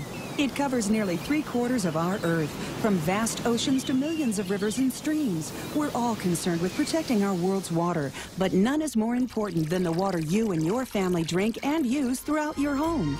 A Connecticut water treatment system can improve your water so that your family is using the best water in the world. Connecticut, for refreshing ideas on water. American Water Tech. Smarter water. Better water. Call American Water Tech at 649-2301 or email info@americanwatertech.com. Morning talk that matters. The Ray Gibson Show. Any speaker, anytime. Call now. 888-TALK. That's 888-8255. Hey, that's not just a crazy slogan there. Any speaker, anytime. That's what we strive for here on this radio station. That's what I'm shooting for, and that's why we're on Facebook Live. You can pick us up on TuneIn. You can tell Alexa, if you've got Alexa, just say, Alexa, play KUSG, and Alexa will go to its TuneIn app and play the KUSG, because that's us. We're that radio station, but I don't think it knows us is the point. But you can try that. You can try that anyway. But you got that. I like the Next Radio app. It's another great way that you can listen to us. There's some of you that are nuts for Streama. We're a part of that one as well. And like I said, you can jump in and catch us on TuneIn. You can watch the stream at thepoint.gu, but for a completely immersive experience, I urge you to go to Facebook Live. You go to Facebook Live, and you know what you can do is number one, you can see each other. You can see all of the other, not all of the other listeners, but all the other listeners that are also pinging on Facebook Live, and have great conversations with them. There's a conversation going on, looks like between Sahara Defensor, who was writing about the hiring process for the University of Guam. One of the stories that we're following this morning is Sis Taitingfong's petition at change.org. Was talking about that a little bit yesterday, and some of the things that he would like to see, including legislative involvement and a way to make the search a little bit more transparent. Bob Camacho is chiming in on the subject. I see Ryan St. Nicholas there, Mo Cotton, Helen Santos, Dr. J. Ocampo, my buddy John Wigston, who was complimenting me on my George Hamilton tan the other day. Thank you very much. I'm going to stop just short of leather. That's what I'm looking for here. You remember that There's Something About Mary? Okay, do you remember the old lady in There's Something About Mary? Right, I'm going to try to stop right before we get there. Randy Smith, my old childhood friend from Carlsbad, California. I remember you well, Randy. Emmett, Tanya Affligui Conception. There's Sonia Kelly, Anne-Marie Sablon Trousseau, Senator Frank Blas Uggan, who will be on the show before this hour is over. I see Dave Duenas, Tony D'Angelo, Neil Weir. Hey, Neil, nice to see you there. Brad Rizala wanted to chime in and see what the big deal was. Roger Ranson, Lynn Perez, welcome home. Carl and Auntie Jerry Gutierrez are there. Lady D, and more and more and more are joining every day. This is where people are getting together and talking. This is the new payday line at Bank of Guam, if you know what I mean. So, and we do it every morning. Ooh, every morning's payday. I like that. 7:17, and we'll look at what's going on in the market, why don't we, and see where the markets all ended up here. Ooh, red. Ooh, red. 24,415 for the Dow Jones Industrial Average. They're up by 251 points. The NASDAQ off by 20 points to close at 7442, and the S&P 500 at 2,705 off by about 18 points. FTSE is down by 11 points. I don't have anything indexed to the FTSE, so I don't care. Nikkei banging now 22,201 and up 183 points. Where's the yen today? 108 yen to the greenback. More, higher. Get up there. Get up there. I'm looking for a yen about 130, 140. Wouldn't that be something? And that's because I'm greedy. That's because I want to be able to go to Japan, and I want to be able to go someplace where they sell Asahi Super Dry at zero. I've told you about this, right?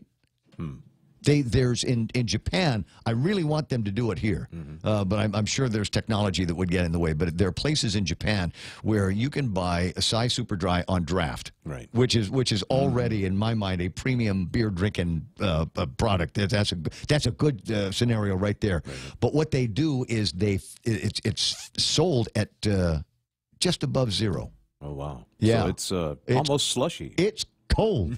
It's cold. And they don't give it to, I mean, they give it to you in a plastic cup, but it's a special kind of plastic cup. It's a double-walled plastic cup. Oh, nice. So it works like a slush cup. It makes it so that your fingers there's an air gap between your fingers and the beer. Absolutely genius. Yeah. But at 100 yen, that's about $7. So I wanted it to go to about 150 yen to the greenback, and give me a little bit of a break on that. And that would be nice for me. Not good for hospitality industry because it means Guam's a more expensive destination. At any rate, the Hang Seng closed up in the green, 30,468. Shanghai index at 3,097. Other commodities that we look at all the time, oil is at $67.10. And if you don't remember what the number was yesterday, good thing I write it down, $68.23. West Texas is moving down. West Texas is moving in the right direction.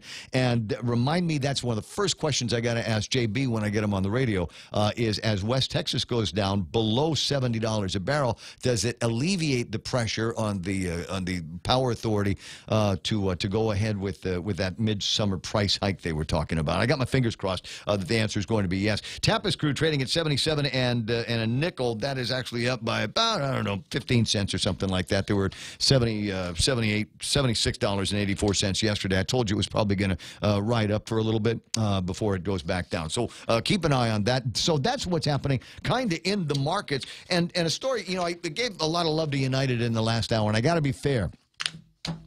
I don't know who I'm being fair to, because Delta's not flying around here in these parts anymore. But for those of you that are still big Delta nuts, that aren't mad at them for rolling back on the NRA and are still flying them, Delta is rolling out new redesigned uniforms for its staff. They've I don't know if it's all of the staff or just the flight attendants or all of that stuff. Delta has got new redesigns. So the next time you get on a Delta flight this summer, it might be something completely new. I'm betting it's still going to be blue or red, though.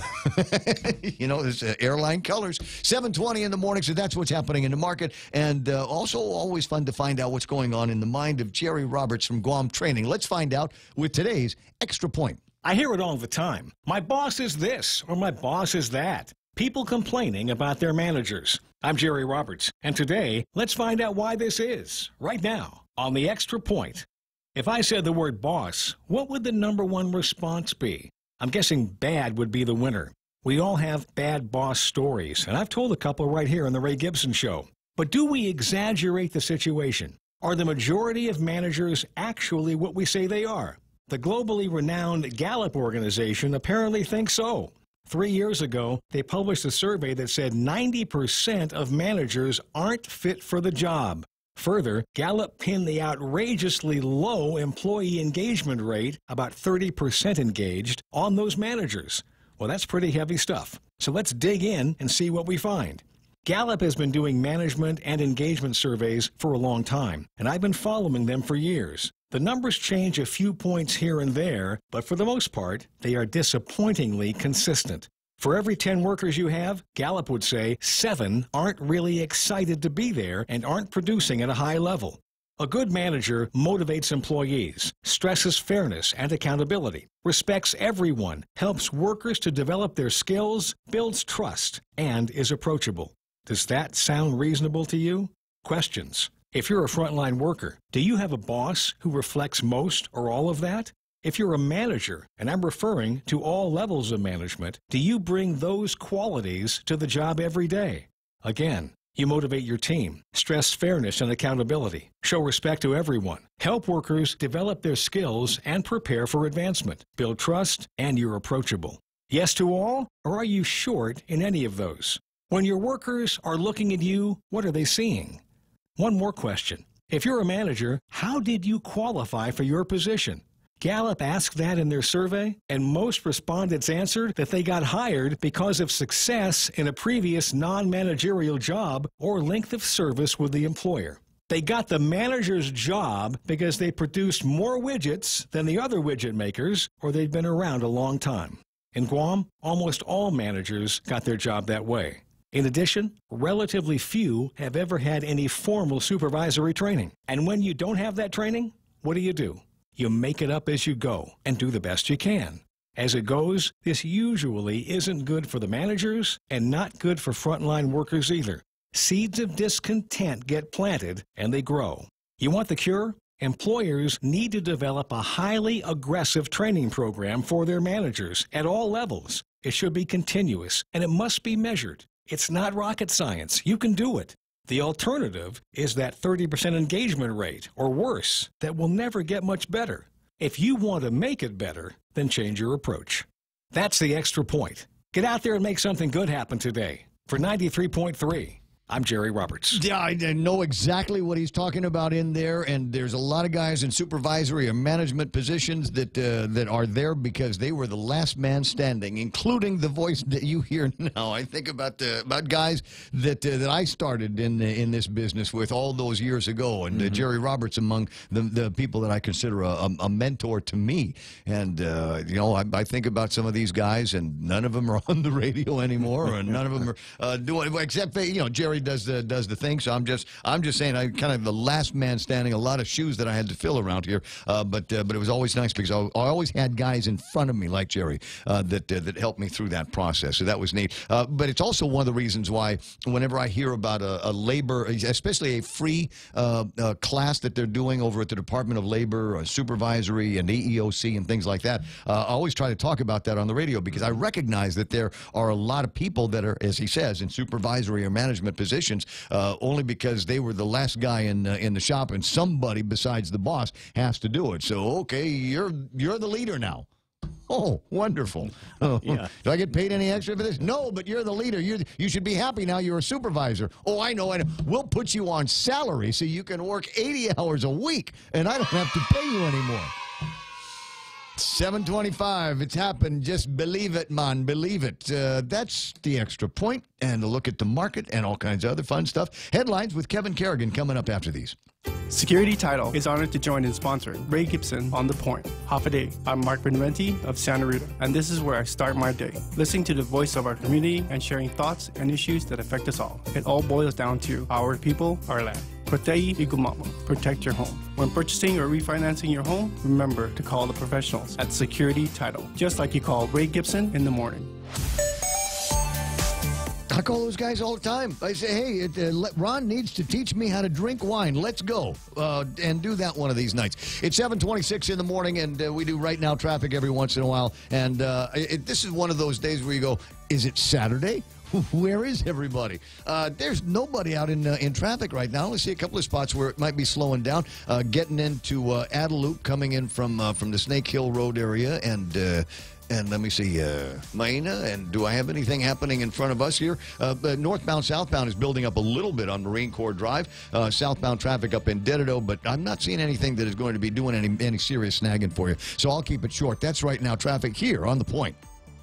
With the largest inventory of rental equipment on Guam, East West Rental Center is sure to have the tool you need to get your job finished quickly. From equipment rental, party rental, parts and service to used equipment, East West Rental Center has what you need. Call East West Rental Center at 646-1463 or visit them online and browse through their online rental catalog at eastwestrental.com. They're located in Upper Tumon, right across St. John's School. East West Rental Center, providing the island of Guam with quality equipment rentals since 1972. Yeah.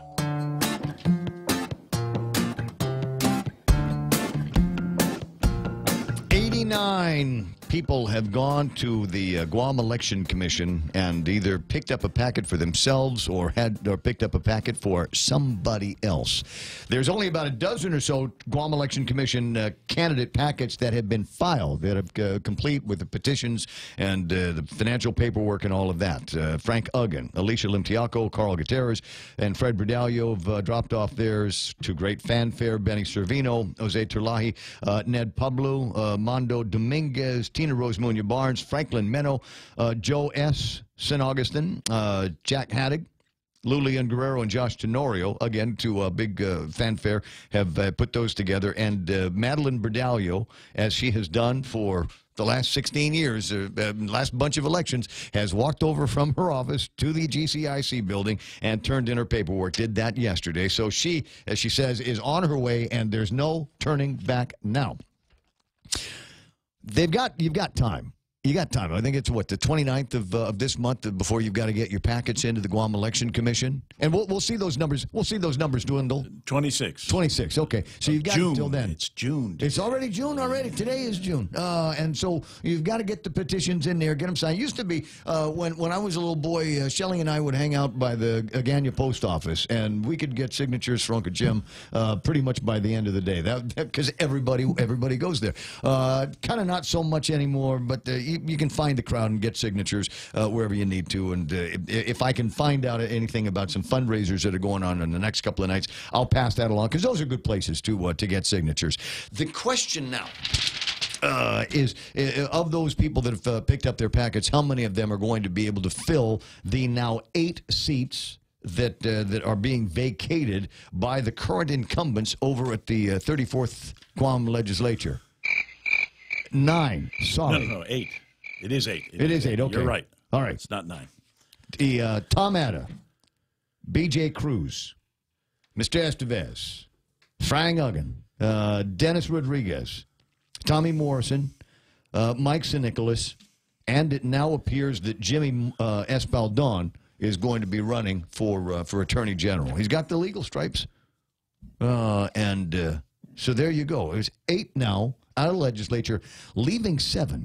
So we know that these guys aren't going in, right? Now, what about these 7? And you know, just keep it to yourself, or just laugh out loud if you want to as I read the names. How many of these people, the incumbents that aren't going to be leaving for other office or other opportunity, how many of these people stand a chance of being reelected to the 35th Guam legislature, just under their own power, under their own gas? Vice Speaker Therese Terlahi, Regine Bisco Lee, Joe S.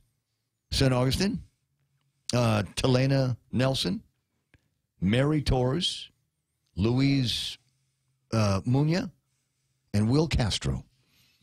So I guarantee, as I said those names, and I try not to look at the camera because I don't want to, you know, I try to keep a poker face, right? I don't really. I just this time, right? But how many of the incumbents, as I read those names, how many times did you go, oh, not him. Oh, not her. Not a chance. Hey, they ain't coming back. How many? Was it 2? Was it 3? Was it 4? Was it 7 times that you said, nope, nope, nope, nope? Yeah, I think realistically we could see a huge turnaround.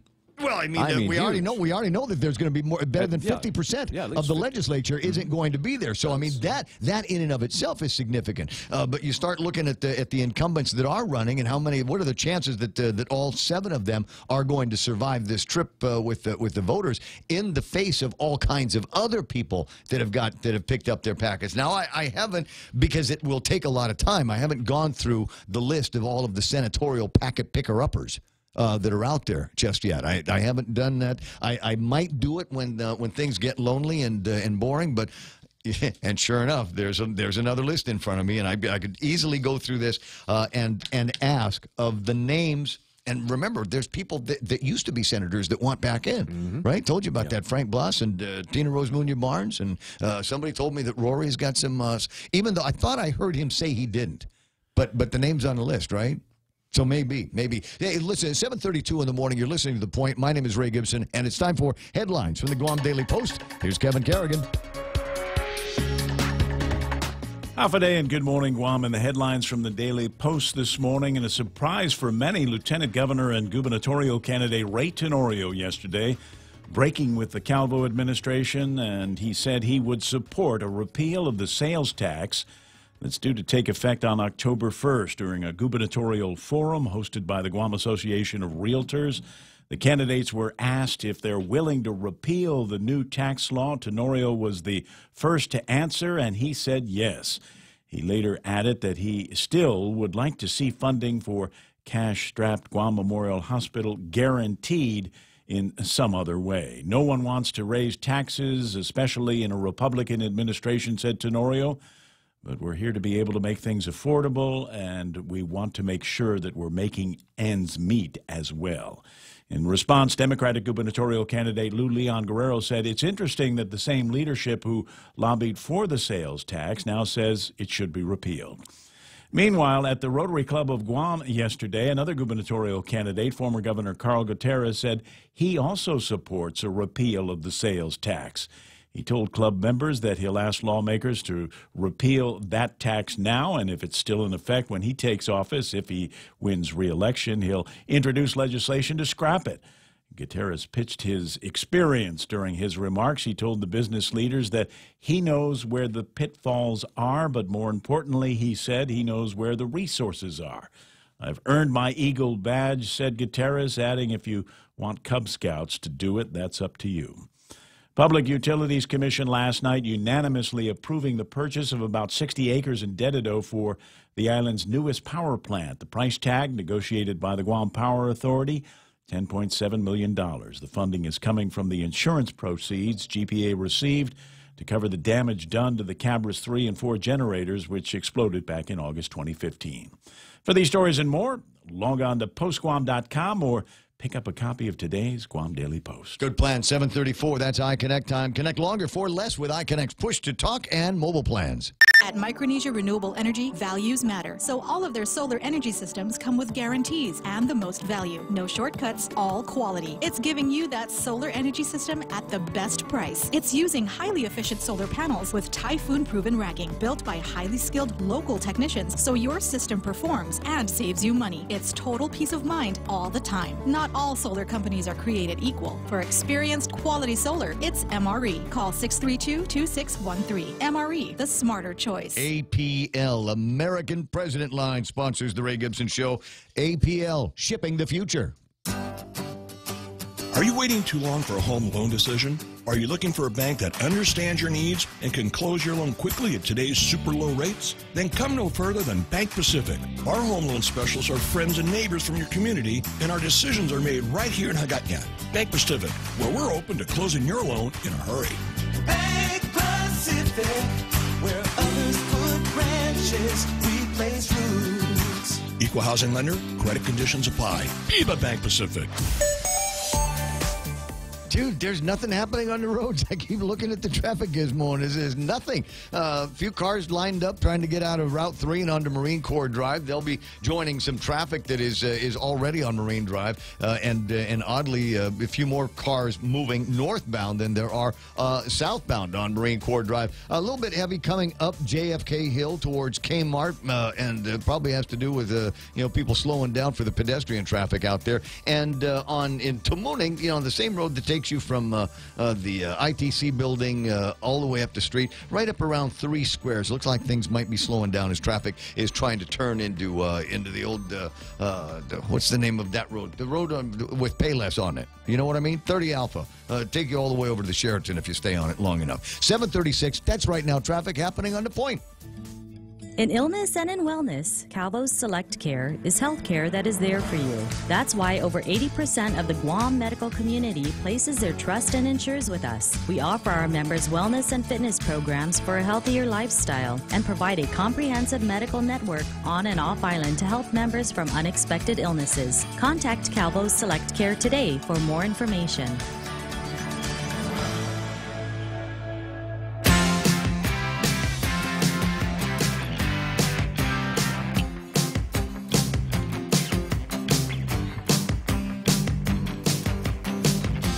Josephine, does this start today?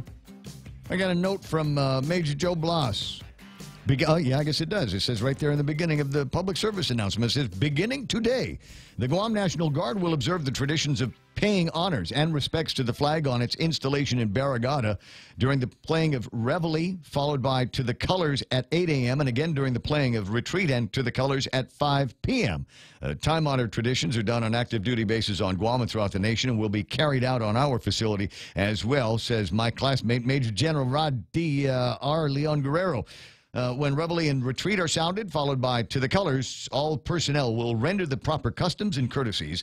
Military personnel in uniform who are outside their cars and facilities will immediately come to the position of attention, face the music and/or flagpole, and render a hand salute. Civilian personnel, families, and guests on the installation will place their hand over their heart. All vehicles will come to a full stop, and passengers will remain inside until the music has stopped. Department of Military Affairs personnel will hold all traffic until the music has stopped. And there it is, beginning at 8 o'clock this morning. You will hear for the first time on that base, on a regular, ongoing basis, Reveille, followed by To the Colors. To the Colors, that's not the one they play when they start a horse race, is it? No. But if you're in your car with your windows rolled up because, it's hot here, how will you even hear it? Well, how will you know to stop and then stay in your car? Or you've never been on Big Navy when it plays. Yeah, they don't. There's no mistaking it. Yeah. There is no mistaking it. You know how our slogan is any speaker anytime. Right. I think they've got it there.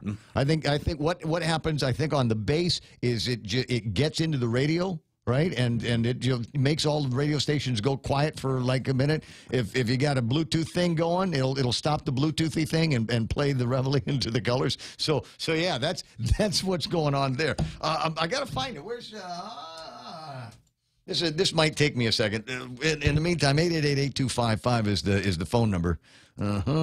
To the colors. Let's see if I can get the YouTube to give me a To the Colors thing in a second, just so I can play it for you. Do me a favor, play turn on the Avera on your side, and let's see if I can get the, because I'm sure I know it when I hear it, but I don't recognize the name off the top of my head. Hold on a second, it's queuing up.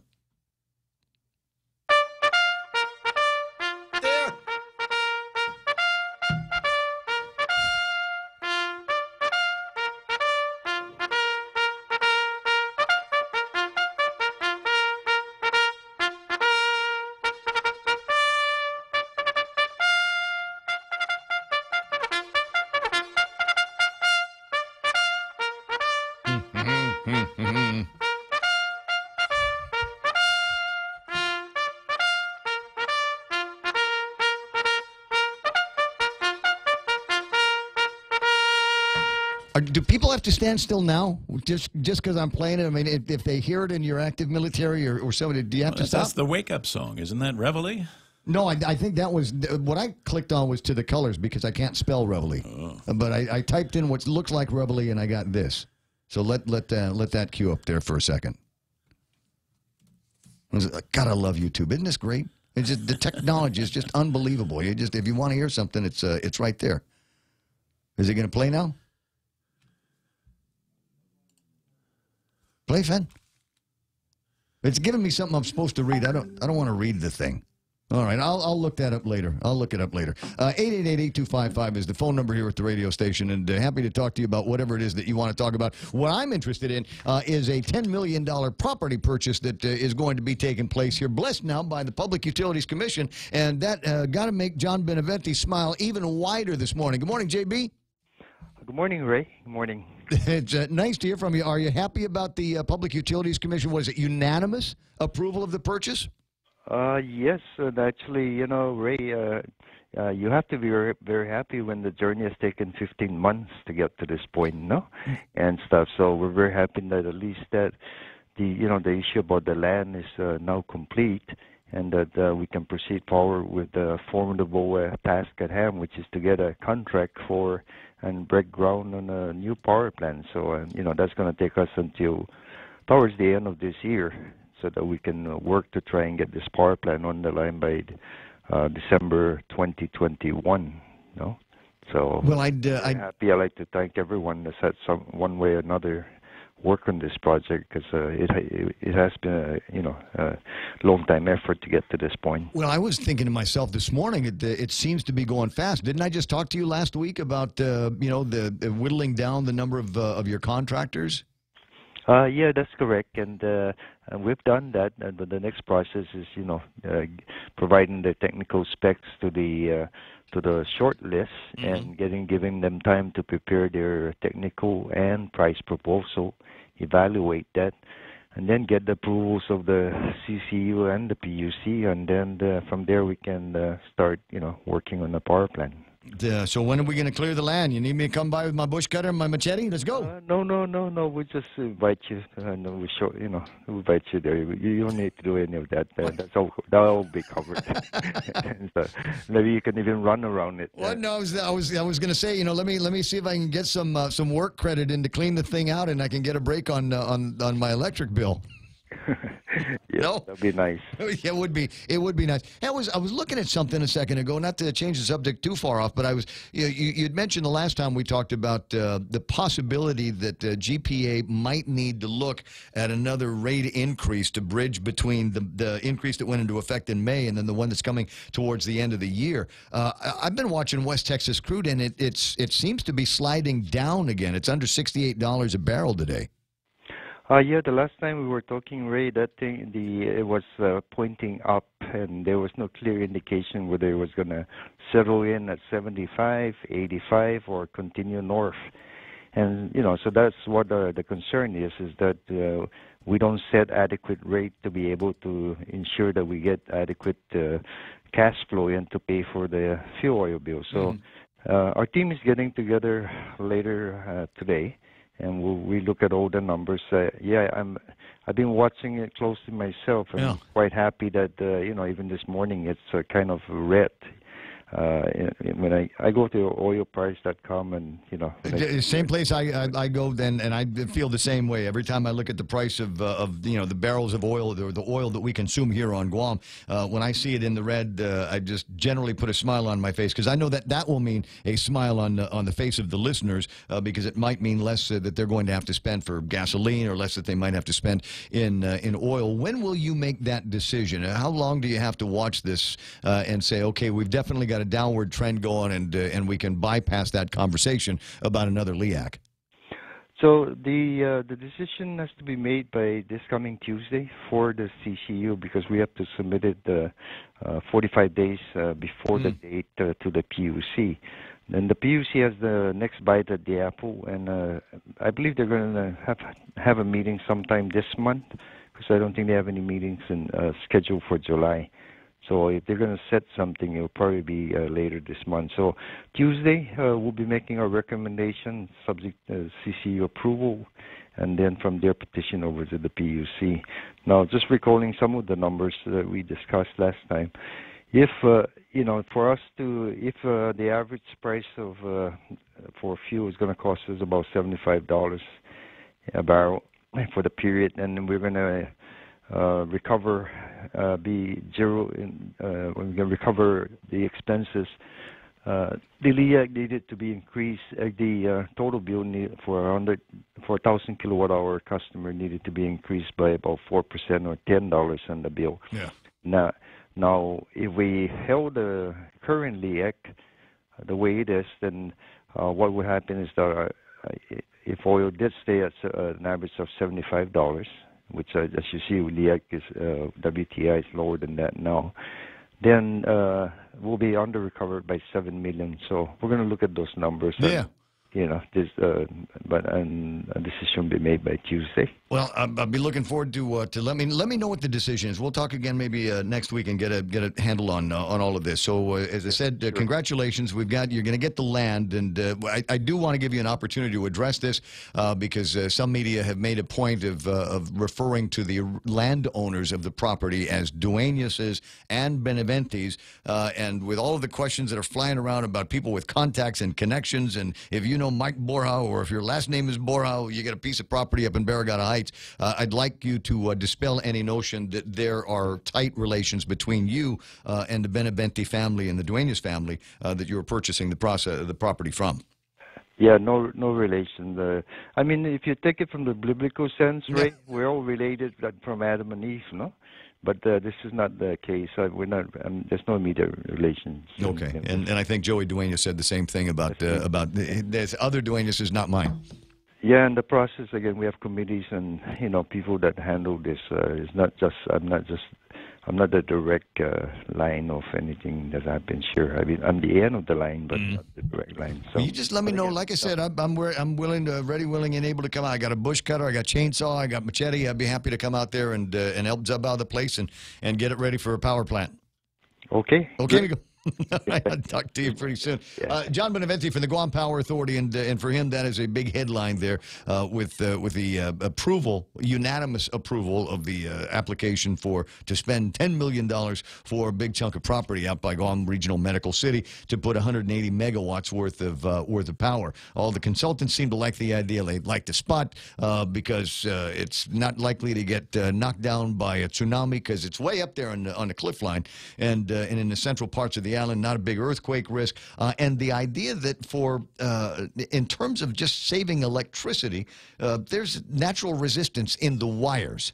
And so if we're making electricity down in Pidi and we're trying to get it all the way up north, Ganya, Tumuning, and up in Dededo, there's a lot of resistance in the wire that generally turns the electricity into heat. And so if we can bypass that, and I want to say that we talked about it, he gave a number up in the millions in terms of avoided loss just because we're not running it through as long a set of wires. I thought that was pretty cool. 7:48 in the morning. Rico is asking online. He says, how fast will gas companies drop prices?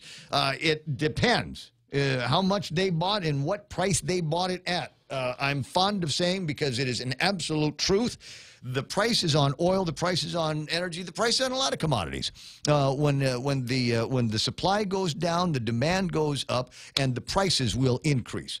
And then we've got a spike in the prices, and you'll see it run up real fast. Well, unfortunately, it doesn't come down as quickly as it goes up. So even if there is the prospect that the gas companies might look at their TAPIS rate at 77 and say, well, at least it's not 80 like it was when we raised the prices. Actually, that's not true. I want to say they raised it about 77. So they're at net zero on this. So it probably needs to drop back into the low 70s before we start seeing the gas companies start modifying their prices. 7:49. Is this my buddy Frank? Is it Frank? Frank Uggan is online. Good morning, Senator. How you doing? Good morning. Good morning, Ray. I'm so glad we found you. Make this an interesting call for me, my friend. And we'll start off with the very first of the interesting questions for you. Is it pronounced Agfayan or is it Agfadzen? Agfadzen. That's my understanding. That's so it's a Chamorro word? Yes. Do you know what it means? I'm sorry, I do not know the definition at this moment. But now because you brought it up, I'm going to have No, we've got to look. So the issue is there's a piece of property and or company called Agfadzen, and they do business with the Chamorro Land Trust Commission. And the more layers of the CLTC onion that we unwrap here, the more questions come up. So when I guess you guys had the hearing the other day and found out that this Agfadzen company isn't paying their rent to the CLTC, but they still get to stay in the property. Let me revert back to some documents that I have requested. Yes. I have FOIA'd with the Chamorro Land Trust Commission, and that is specifically on that parcel of property that we're referring to. And only because information was brought to my attention that there's approximately, at that time, about 2015, 2016, $174,000 in outstanding rental payment. Based on what they are remitting to the Chamorro Land Trust today on a monthly basis, that would be delinquent with 4 years of delinquency and not having paid rent. So one of the questions I asked was, what policies or what regulations are you following so that you can either terminate the lease or request immediate payment so that individual can be current? Because the individual that is still presently leasing that property is still there. So, I mean, we really have to look at this entire program, and that's why, Ray, I agree with you that not only a moratorium should be set, but I believe that Bill number 284-34 is necessary so we can bring in a local temporary receiver appointed by the governor to be able to take this program, take a look at all these disparities and these discrepancies, and let's fix the system. I don't disagree with that. I know that there are some that have expressed their concerns and think that you might be trying to swat a fly with instead of a fly swatter using a blowtorch or a sledgehammer, but something has got to be done. What's the one they're looking at now? Is the CLTC is apparently paying land management's rent? Yes, and that's another issue. What the heck is that about? Tapping in. Yes, unfortunately, about $641,000 has been transferred, and that's information stolen. Frank. It was stolen. It was stolen. It was against the law. The law says it's not supposed to be transferred out. It's not subject to the transfer authority. It's not to be commingled with any other funds. Yet they were. It was taken out, and then through some slushy accounting, they wrote it off almost immediately, as opposed to trying to get a collection.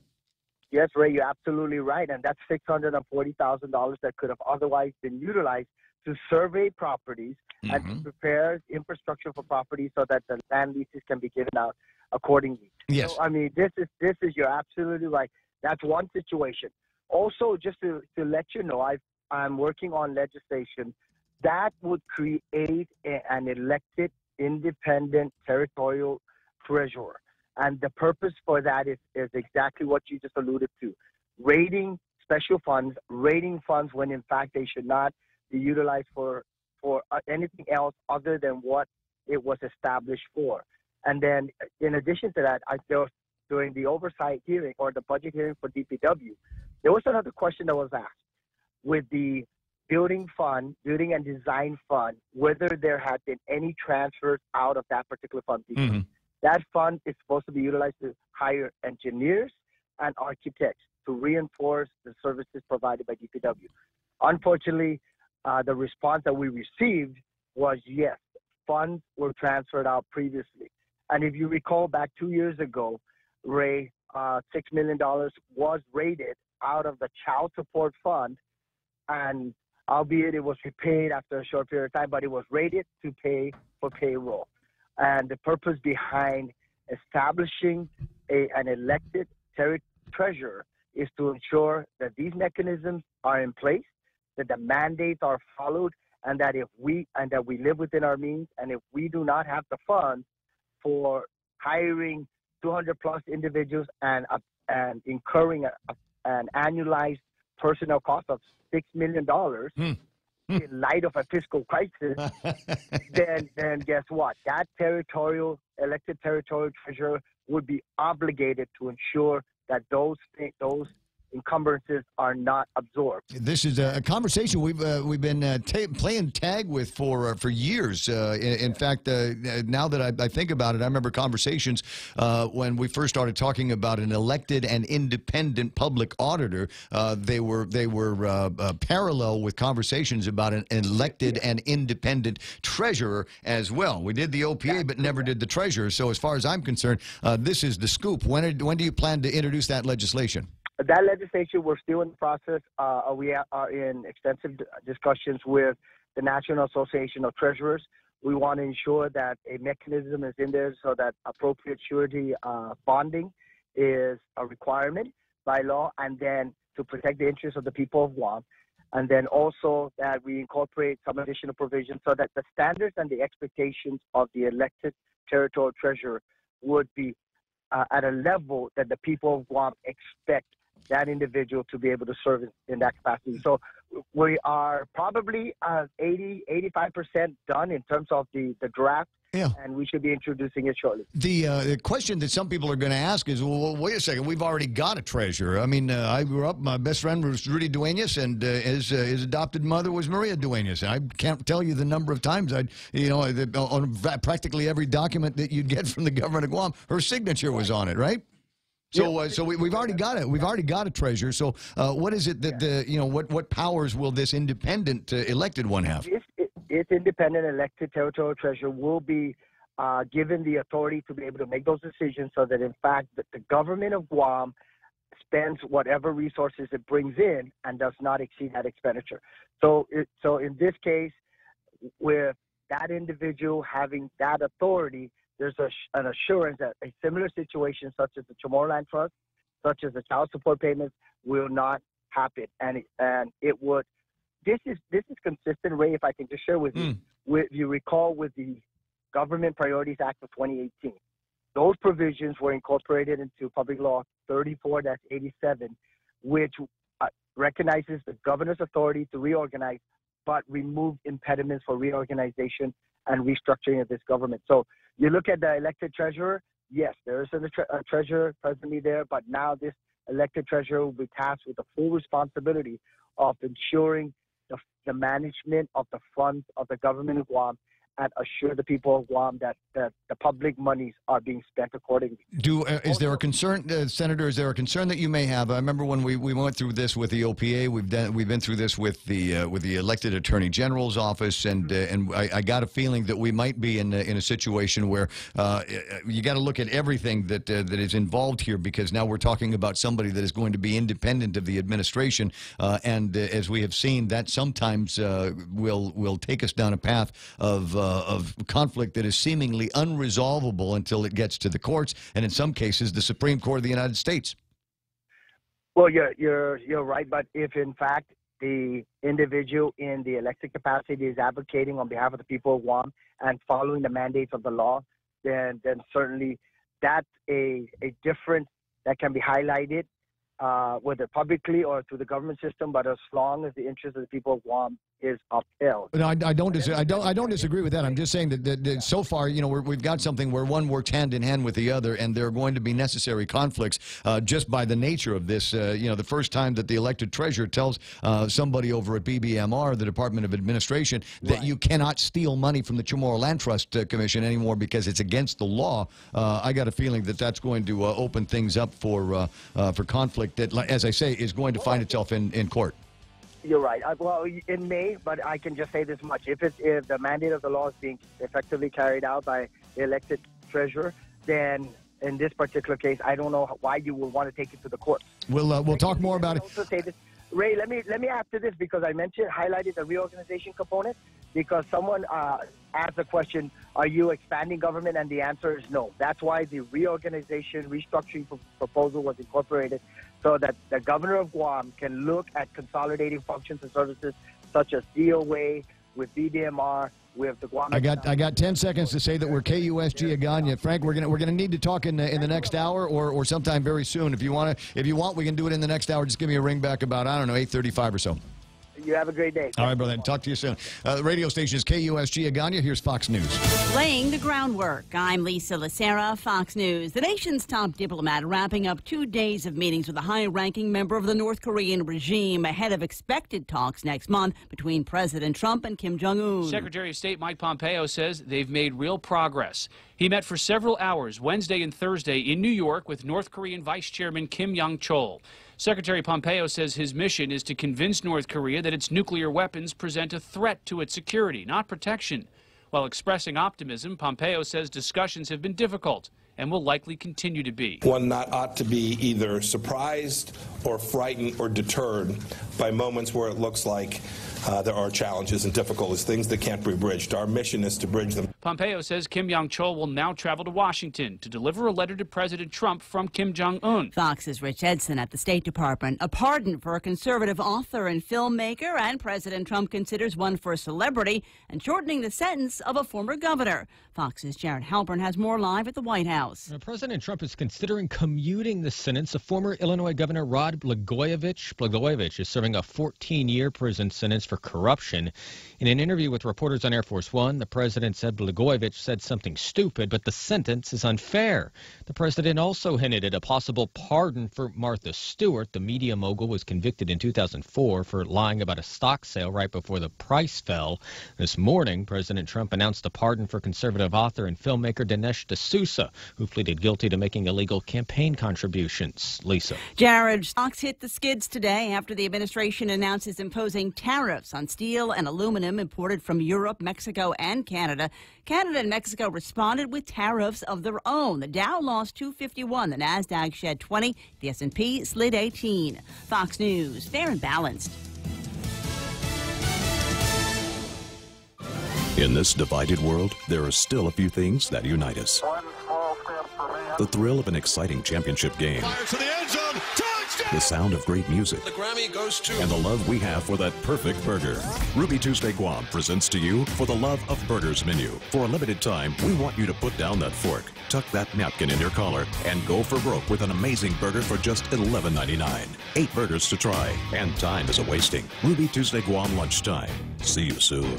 Are you a veteran or on active duty looking for a home loan and VA eligible? Then Bank Pacific stores are open to you, where we are a VA approved preferred lender. That simply means we can give you faster credit approvals and loan closing. And with today's super low rates, you just can't go wrong. Bank Pacific's My VA Loan, where we're open to closing your loan in a hurry. Bank Pacific, where others put branches, we place roots. Equal housing lender, credit conditions apply. Viva Bank Pacific.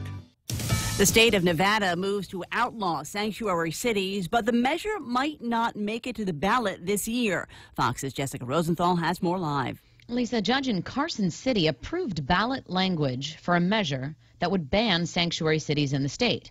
Nevada ACLU Director Todd Story, who fought the measure, says it is better now because it does add in new language that says this measure would limit local government's ability to implement and carry out local policies and programs. Story says they do have a high number of undocumented people in the state. But we do not have any sanctuary cities in Nevada currently. So this was really just a solution in search of a problem that doesn't exist. The state senator pushing the measure said they might not have enough time to gather signatures needed to qualify for this year's ballot, but they'll try again in 2020, Lisa. Jessica, the remnants of Alberto still causing problems with heavy rain and flooding in several states. 1 of 3 people reported missing in Virginia has been found dead.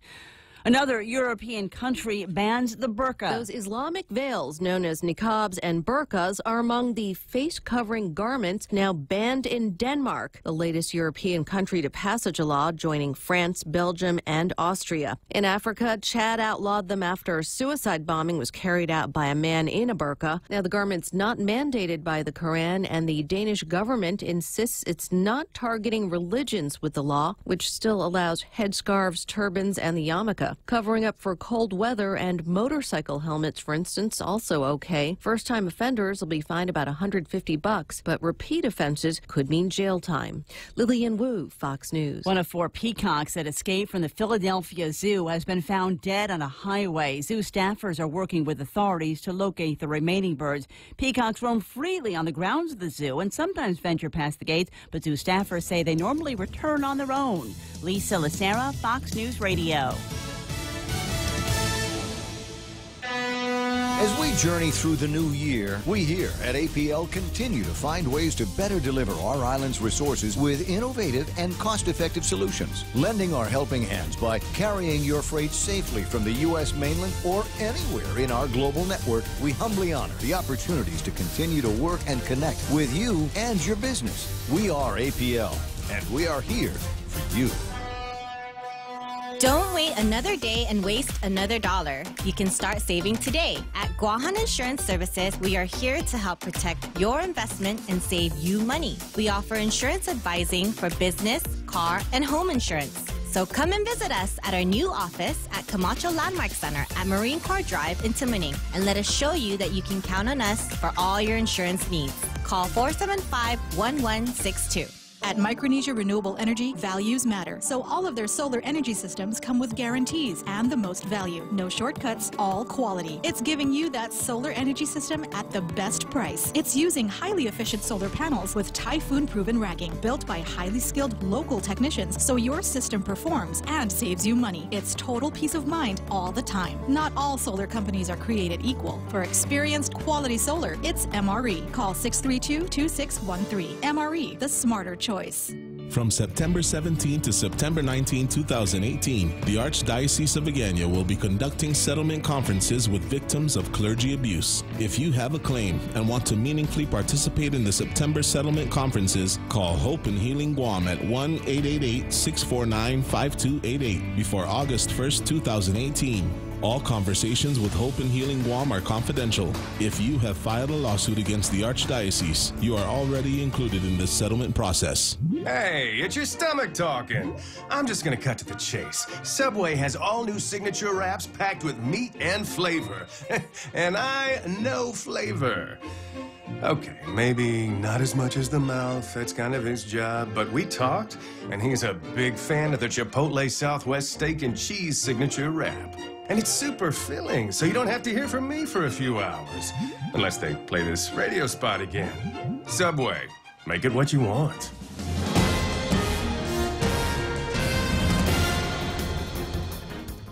Half a day and good morning, Guam. News time here at The Point is 8 minutes past 8 a.m. this Friday morning. I'm Kevin Kerrigan. Here's a look now at some of the top stories from the Guam Daily Post. The owner and top executives of Guam-based Hanson Helicopters were arrested yesterday following their indictment on numerous federal charges, including wire fraud, money laundering, destruction and falsification of records, and defrauding the National Transportation Safety Board and the Federal Aviation Administration. The indictment names Hanson Helicopter owner John Walker, Executive Vice President Marvin Reed, Director of Operations Kenneth Crow, and Director of Maintenance Philip Kapp as co-conspirators. Hanson Helicopter owner Walker lives in Missouri, and he was arrested there by federal authorities. Reed, Crow, and Kapp arrested here on Guam. They're all alleged to have been a part of a scheme to use parts in aircraft without proper safety certifications, as well as parts from aircraft that were previously scrapped or deemed destroyed. The indictment alleges that Hanson moved millions of dollars from some of its bank accounts after a raid and seizure of its helicopters back in late 2016. The government claims that as early as 1997 and continuing through 2012, the defendants circumvented U.S. aviation safety regulations for the purpose of reducing costs and maximizing profits. Lieutenant Governor and gubernatorial candidate Ray Tenorio yesterday breaking with the Calvo administration, and he said that he would support a repeal of the sales tax that's due to go into effect on October 1st. During a gubernatorial forum hosted by the Guam Association of Realtors, the candidates were asked if they're willing to repeal the new tax law. Tenorio was the first to answer, and he said yes. He later added that he would still like to see funding for cash-strapped Guam Memorial Hospital guaranteed in some other way. No one wants to raise taxes, he said, especially in a Republican administration. We're here to be able to make things affordable, said Tenorio, but we want to make sure that we're making ends meet as well. In response, Democratic gubernatorial candidate Lou Leon Guerrero said it's interesting that the same leadership who lobbied for the sales tax now says it should be repealed. We'll have more news after this. Howdy, folks. KFC's Colonel Sanders here. It's summer, and KFC has something extra special to spice it up with KFC's new Sriracha Extra Tasty Crispy Chicken. Yup, we kicked up our Pika chicken a notch with Sriracha. It's spicy, tangy, and sweet. You've never had Sriracha like this before, so spice up your summer with KFC's new Sriracha Crispy Chicken. KFC is finger-licking good. Did you hear that Morco Equipment on Ipoh Road in Tuining is now an employee-owned company? It's called an ESOP, or ESOP, which stands for Employee Stock Ownership Plan. Collectively, the employees now own Morco Equipment. Morco made this change in response to the U.S. military buildup on Guam to retain key employees and to recruit new ones. There's now strong motivation for employees as owners to take responsibility for their role in the company. If you're interested in talking to Morco about future employment prospects, please apply through their webpage, morcoequipment.com. 11 minutes past 8 a.m. here at The Point. The Public Utilities Commission last night unanimously approving the purchase of about 60 acres in Dededo for the island's newest power plant. The price tag negotiated by the Guam Power Authority, $10.7 million. The funding is coming from the insurance proceeds GPA got to cover the damage done to the Cabras 3 and 4 generators, which exploded back in August 2015. The Utility Commission expressed no concerns about the location of the new power plant, which is across the street from the Micronesia Mall and next to Guam Regional Medical City Hospital. The PUC consultant's report recommended the site for, among other reasons, its location, which is high enough and far enough away from the coast to be at low risk for tsunamis and storm surges. The race for the office of Attorney General continues to heat up. A representative for Senator Jim Espaldon picked up an Attorney General application packet from the Guam Election Commission. A staffer at Espaldon's office confirmed that a packet was picked up, but the staffer said the senator is still reviewing it and will make an announcement later if he decides to run for that office. Espaldon is the fourth individual to have picked up a packet for the Attorney General's post.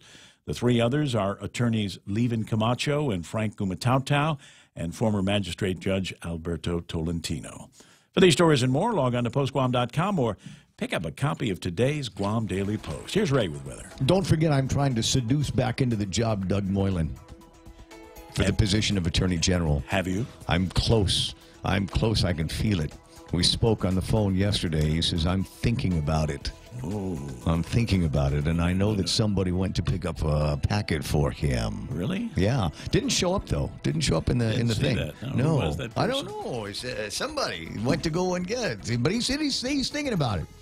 Which, as I said, would be awesome. That's the Donald Trump of Guam. There would be a headline from him every single day. All right, so somebody's asking about weather, and we got weather for you. The basic part of the forecast looks like this. Partly sunny days, mostly cloudy nights, and isolated showers, increasing rainfall starting tomorrow. And then tomorrow evening, east winds up to about 20 miles an hour. We are expecting decreasing winds after sunset each night. Highs around 88 degrees and overnight lows of about 78 degrees. Now, let me put the weather radar map up on your Facebook live screen and let Michael Knight tell you what it is that he sees that I don't. Yeah, well, we see about the same thing. We can see the moisture increasing, showers moving through. Looks like we'll get some here probably after the show, and a couple of big blobs to the north and south, off to our northwest and southwest. All this is going to keep moving away, and more moisture moving in through the weekend, so it'll ramp up the rain chances starting tomorrow. It should be still hot, but it'll be a little rainy, and no tropical development expected to affect us.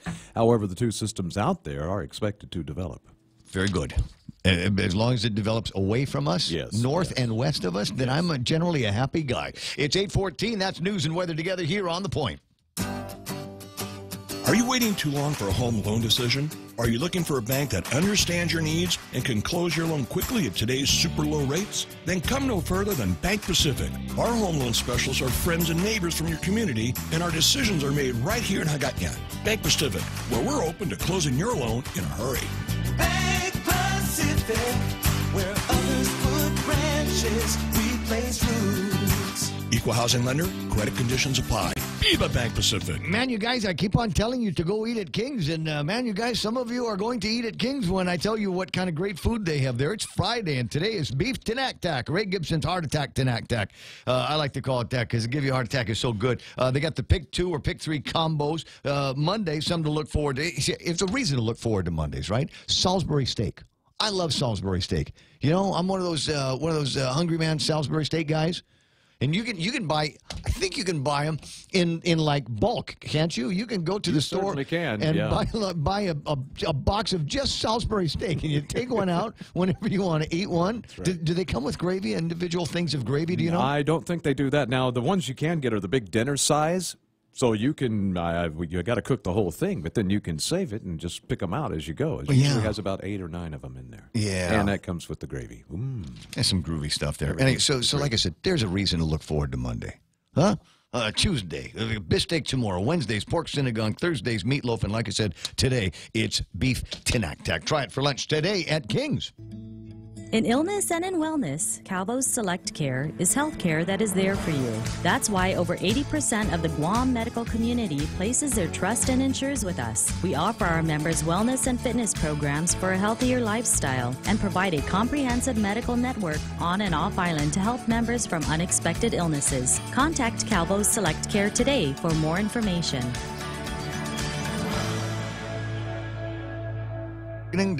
Yeah, I'm going to talk in a second. No, don't worry. I was looking to see on the Facebooks on some stuff here. 8:16 on the program, and portions of the program brought to you by American President Lines, sponsors of the Ray Gibson Show. American President Lines is shipping the future.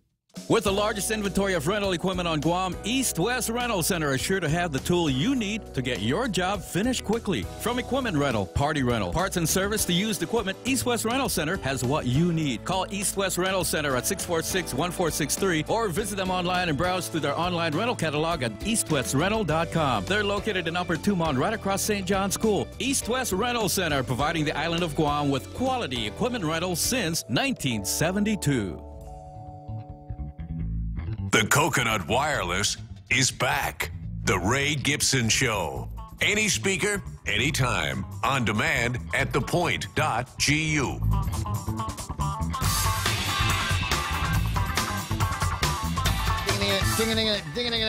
Senator Frank Huggen last hour talking about proposing an elected territorial treasurer of Guam, and Facebook Live followers on the Ray Gibson Show Facebook Live deal. Go wild! But not in a good way. We'll talk about that in a little bit.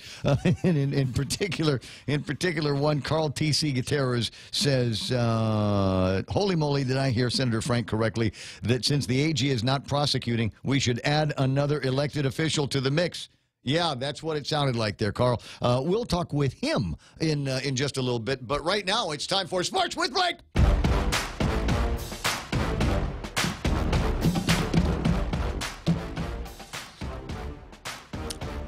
Have you ever entertained the possibility of a political career? Me? Yes. No. Not till late. No. No, that's the correct answer. Yeah. You know, right up until I found out that not until everybody else started running, and I was like, well, 7 guys, 8 people now that have are probably not going to be running for the 35th Guam legislature, and the remaining 7 look like easy pickings. Really? Did I say that out loud? I sure did. Didn't I? Yeah. No, I don't know. I don't know. You wouldn't be the first sports guy. No. Right? Brant was there. Brad McCready made it. He was able to cash in. Now he's gone. Not the first media person. Right. But I think he got a higher paying job in Hawaii is the thing. I think he's actually got a money making gig in Hawaii. He did have a rough time though. Hey, this ain't easy, dude. No, this political thing, it's not easy. I mean, here's Frank comes out and says something that frankly a lot of people were saying back in when they first set up the OPA's office, that there ought to be an elected and independent treasurer as well. And so he comes out and says, based on what we're seeing and lax enforcement here and that, so maybe this is an idea whose time has come back around. But I've always heard, and this is not my words, so don't get me for it, but I've always heard that usually the best candidates for the job are the ones who want nothing to do with politics. Yeah, with the job at all. They're the ones smart enough to be like, you know what? No, I'm good. That's y'all.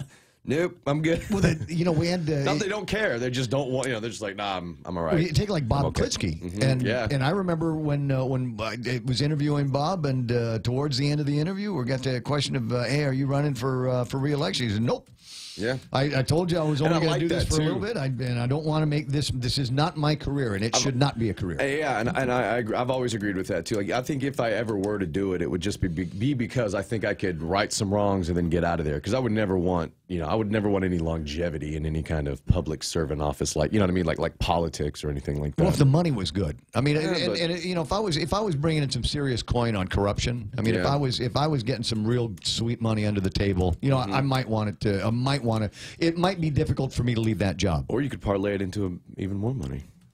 Never know. Never know. Well, that's what I'm saying. Is just, you start off with the easy stuff, so some simple bribes here and there, and then before you know it, a few backroom deals and some sign on the dotted line when no one's around late at night. Yeah, because there's some really, really rich people that have done nothing but government service all their lives, and I scratch my head and I go. You know what's weird is I actually, and this, you know what's weird is so the San Clemente home. I know, but the San Clemente home for Richard Nixon came up for sale recently, within the last week, and I was reading about it, and and I know presidents, obviously, after the presidency, they get a little coin, a little bit, but like some of them, it baffles me how rich they are going into office, and I don't know what Nixon did, but whatever he did, he had enough money to pay for a really nice, 9,000 square foot home on a few acres out in San Clemente as a side house. He worked for the Pepsi company. He was a lawyer. He worked in the Pepsi. I have a business card with his name on it, his signature on it, from when he worked at Pepsi. Really? Yeah. Is that what? Because he started his run against in the '60s against Kennedy. That was his first time, or did he start in the '50s? He invented Pepsi. Well, he was vice president for Eisenhower back right. in the 50s. Oh, okay, that's right. Yeah. So that was and his he was first a senator before that, and he was governor of California. Governor of California. Oh, so see? guys, how old is Richard Nixon? No, I was like, geez, he's dead. Been dead for a while now. Anyway, so 8:21, and we'll jump into sports with Blake. We already played the music, so there was baseball last night, but it's not the scores. I don't think I got. Do the you have scores that? My phone is charging in the next room. I can't. I don't have it on me as I pull it up, and my internet is out too, so that is also hindering me here. Thank you for sports. Yeah, well, no, that's the only thing I didn't have. I have the other. I have. But other your hair sports. looks fabulous. Thank you. I cleaned it. I have it right here. You got 19-7. 19-7. Yeah, Astros win. The Astros are now 2-1. Red Hawks dropped to 1-0. What is that supposed to be 0-1? Maybe. Because they beat them, right? So how would they have 1-0? Winning pitcher Manny Borja on the mound. He gets a strikeout, and let's see here. Over for the Red Hawks. Mike Cahill was 2 for 3 at the plate, 2 runs, and batted in 2. And it seems that the next game is going to be tonight. Junior Nationals still looking for their first win, taking on the Giants. No, the Rooks, who are 0-1. Also looking for their first win. Yeah, 0-1 versus 0-1 Okay. Somebody's going to get that win. Yeah. Unless I hope it finishes in a tie. Or unless it rains out. Yeah. You know? And so I'm trying to figure out whether we've got any major sports that are going on this week that anybody needs to know about. We've got the most beautiful run, which is going to be taking place. I gotta warn you here. It is listed as on the post 5K calendar. But I want to let you know, the 34th most beautiful run is not a 5K. It is a 5-miler. Oh, that's a little different. Yeah. Just a bit different. Nobody told my brother last year. Nobody told my brother last year. He started the race thinking it was a 5K. That it was a 5K. Yeah. And of course, when a did he find kilometer. out? Of course, we know a kilometer is about 3 miles 0.6 in. miles, so that's about twice that distance. It's called the most beautiful run. You start at Umatic at the Lookout, and then you run down the hill towards Maurizo. Okay, so you run the counterclockwise around the mountain. You're running towards this further south into Maurizo, and it's beautiful. You got this downhill gate. I mean, you got your legs. You got your everything is wide open, right? And you're just flying down the hill, and it feels so good. And then you get to this flat, and then you get through the village, and you know where the convento is, right? Where the convent is down in Maurizo. All right, you take a left-hand turn, and it takes you up a hill, which is about vertical. Yes. It is about vertical up to radio station towers. I forget which radio station it is, but there's a tower and a transmitter facility at the end of this hill, which is about 1,000 feet off the deck or something like that. And it's the most beautiful run, but it's probably among the hardest that is in the Guam Running Club inventory. And how many runs do they actually do down south specifically? Now I know some runs go down south, but this one actually starts and spends a lot of time down there. This is one of my favorite runs because it gets you into the southern villages. There's another one that starts in Maurizo, in Umatic at the pier. Not the pier, at the basketball, the mayor's office, and you run. That's the alley-oop, and that one takes you again up the hills of Maurizo and the Agate Umatic Road, and it ends up down at Nimitz Beach. Yeah. Down in Agate. Oh, okay. Yeah. Yeah. So that's it's one of my favorite runs of all. But you got to get through the hills. You got to, and in this case, the hills are in the beginning of the race. See, I was worried they were talking most beautiful, and I thought they were going to make me wear lipstick again. It's not. Well, have you seen me in my running shorts? Different beauty. There's pictures. It's 8:25. There's pictures out there in the ether of that. The Nissan 9th annual Flag 7K and 5K is coming up. That one's going to be on June the 9th. But if you're looking for to experience the most beautiful run, then this is going to be it. So you need to be down in Molesso early. Hit the Guam Running Club. They've got an app that you can download for details and information on that. You got anything else? I do. But like Guam Women's Tackle Football League Laddystone Championship Bowl kicks off tomorrow, 2 p.m. in the heat of the day out at the UOG Sports Field in Mingilao. The Steel Blazing Saints will take on the Raiders, who will play for third place. That's a consolation game starting at 11. And then, like I said, the championship game kicks off at 2, where Team Legacy, 6-time defending champs, will look for lucky number 7. They're going to take on the Island Stunners with a Z.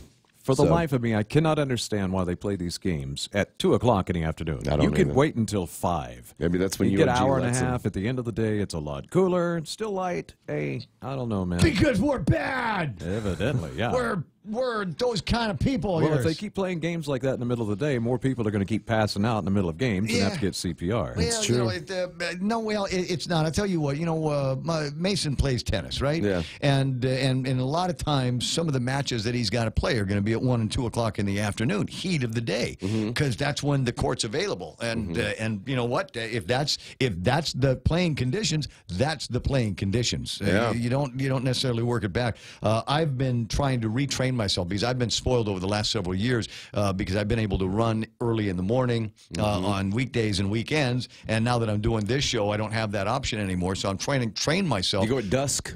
I've been trying to go usuing at 5 o'clock. I'm trying to hit the road at 5 o'clock because again, I've got this.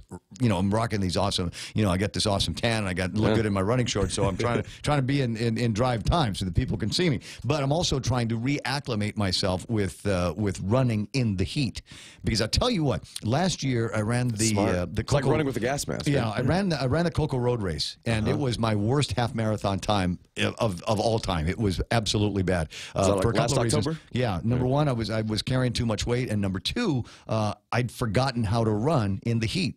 And it was ask anybody that ran that course, it was hot. Yeah. And so I thought, well, that's never going to happen again. So that's where my training is. I used to do the same thing. Because I've talked about how my loathingness, how I loathe running. And but in high school, I used to wake up every day 4:30, and I would go run with the cross country team. And I would, and we would practice, and it would just be so rigorous and so tough. But I never got the payoff. I would never run in the meets with them. I only did it to cross-train for lacrosse because, I was running up and down the field in lacrosse. Yeah. And as a midfielder, kind of like soccer, you're roving everywhere. And I was out of shape going into lacrosse. So I was like, hey, I'll look at cross-country. And it got me in great shape. So in that lacrosse practice, when I'm running sprints, at the end of practice. You're not out of breath all the time. No, not at all. Especially we did it at night, so I wasn't tired like it was at 4:30 a.m. running in the cold.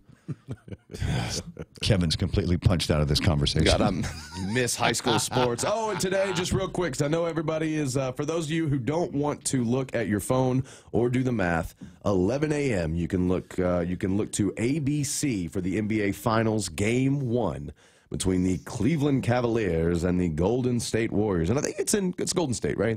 Yeah, I believe so. Yeah. First two games in Golden State. Golden State was only about 3 or 4 games behind the Rockets in terms of the season finish. Because I know neither of them were first seed going in. Because I know the Rockets were first seed in the West, and then the Celtics were over in the East. So I was just curious where this series was going to start. But either way, it's going to go both Golden State and Cleveland. And I am going to predict. How long is it going to take? I'm going to predict 2 things, Ray. I'm going to say either 6 games and the Warriors win, or the Warriors sweep them in 4. Yeah, and I say Warriors in 5. I think it'll just be a solid Warriors in 5. I think Cleveland will get 1 at home, just because it's LeBron and he can. Well, he can steal 1 by himself. Yeah. How long is the break between the end of the finals, the last game, the championship game, and hooray, everybody gets a ring, and the beginning of the next season? What is that? 20 minutes? It's about. No, that's NASCAR. You're thinking of. No, it's actually. I think it starts in November. Yeah, it's about 4 months. October's preseason for basketball and hockey, and they both end. Then why is there basketball on TV all the time?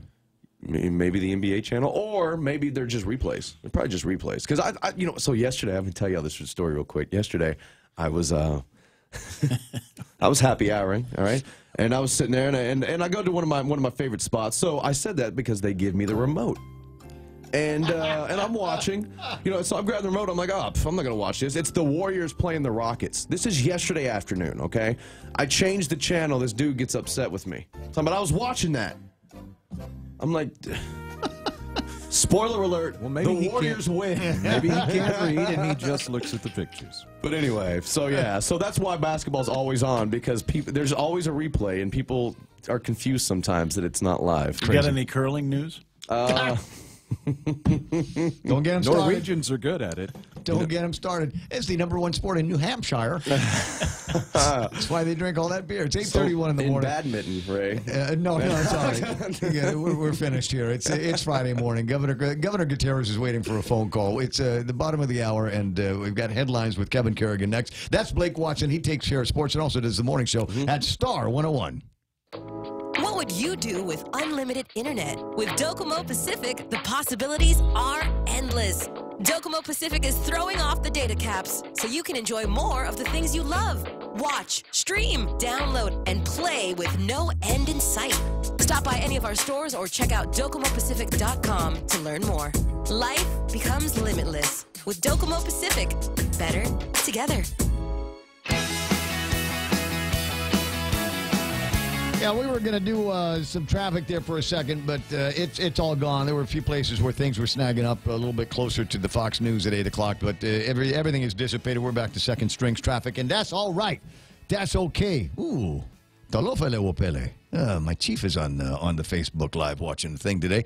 Bottom of the hour, time to find out what's happening in headlines. Our last look from the Guam Daily Post. Here's Kevin Kerrigan. Half a day and good morning, Guam. In the headlines from the Daily Post this morning, former two-term Governor Carl Gutierrez addressing the Rotary Club of Guam yesterday, telling business leaders that he supports the repeal of the sales tax that's due to take effect on October 1st. Gutierrez telling the club members that he's calling on lawmakers to repeal that tax now, and if they don't, he'll introduce legislation to repeal it if he is elected governor again. In his remarks yesterday, Gutierrez pitched his experience, telling the Rotary members that he knows where the pitfalls are, but more importantly, he knows where the resources are, and he would go back to Washington, D.C. and network again as he did before to get those resources. I've earned my Eagle badge, said Gutierrez, adding, if you want Cub Scouts to do it, that's up to you. More than 600 people have signed a Change.org petition to stop the University of Guam presidential selection process after the UOG Presidential Search Committee announced 3 finalists with no prior connection to Guam, one of whom has a controversial past that includes allegations of sexual harassment. The online petition asks the legislature and the Board of Regents at UOG to stop the current hiring process and convene a legislative oversight hearing to improve the hiring process going forward. The petition was created May 29th by Jesus Tidingfong, who wrote on the petition that the public has lost all confidence in the search committee's ability to select a candidate with any substantial knowledge of Guam, the region, or the people who live here. A man sustained life-threatening injuries when he lost control of his pickup truck last night and crashed on Route 15 in Manilao. Police and medics were called to the scene just before midnight. Unconfirmed reports say that the driver was ejected from his pickup truck. Medics performed CPR en route to the hospital. A portion of Route 15 was closed off as police conducted their investigation. No details have been released by police as of this time.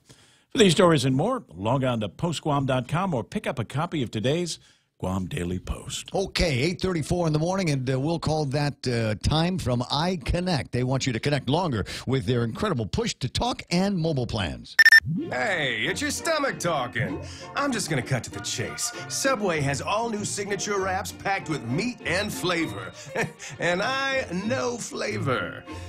Okay, maybe not as much as the mouth. That's kind of his job. But we talked, and he's a big fan of the Chipotle Southwest Steak and Cheese signature wrap. And it's super filling, so you don't have to hear from me for a few hours.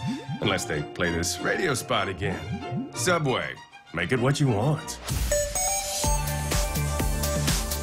Yeah, let me see if I can scare up some traffic. Look at the traffic gizmo and see if I've got any lights on someplace where you possibly are. No, not really traffic building, just cars on the road because it's 8:35 in the morning on a Friday. People getting to work, don't you know? But not as many because not as many people have to worry about getting to schools and like that. So we'll just make this one a short report. That's right now traffic here on The Point. Rain. It's nature's way of cleansing the earth. Yet by the time that rainwater makes its way to your home, it may not be exactly the same as nature created it. A Connecticut water treatment system can improve the quality of the water you and your family drink and use throughout your home, so you can be sure your water is clear, clean, and fresh, just as nature intended it to be. Connecticut, for refreshing ideas on water. American Water Tech. Smarter water, better water. Call American Water Tech, 649-2301, or email info@americanwatertech.com.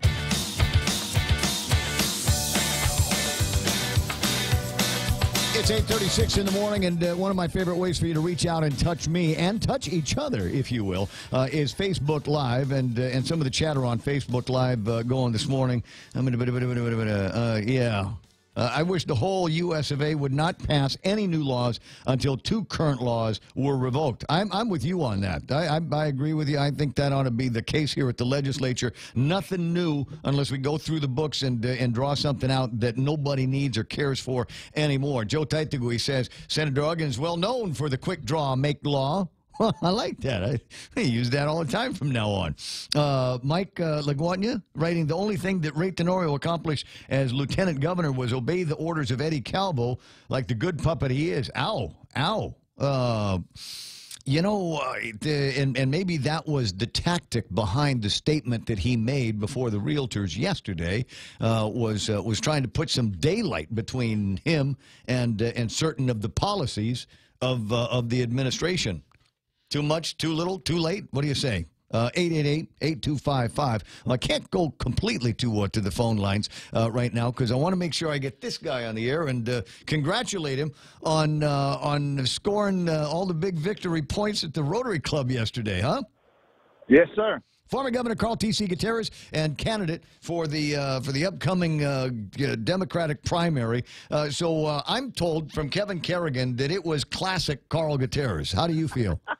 Well, I like that term, but you know, the one thing he didn't finish up after I talked about the Cub Scouts and I earned my badge. Yeah. Was my follow-up saying that you know, one of my trusted advisors kept telling me, because he has a lot of good feelings about winning this election. He says, quit calling them Cub Scouts. I said, why they call me old? So did he relented.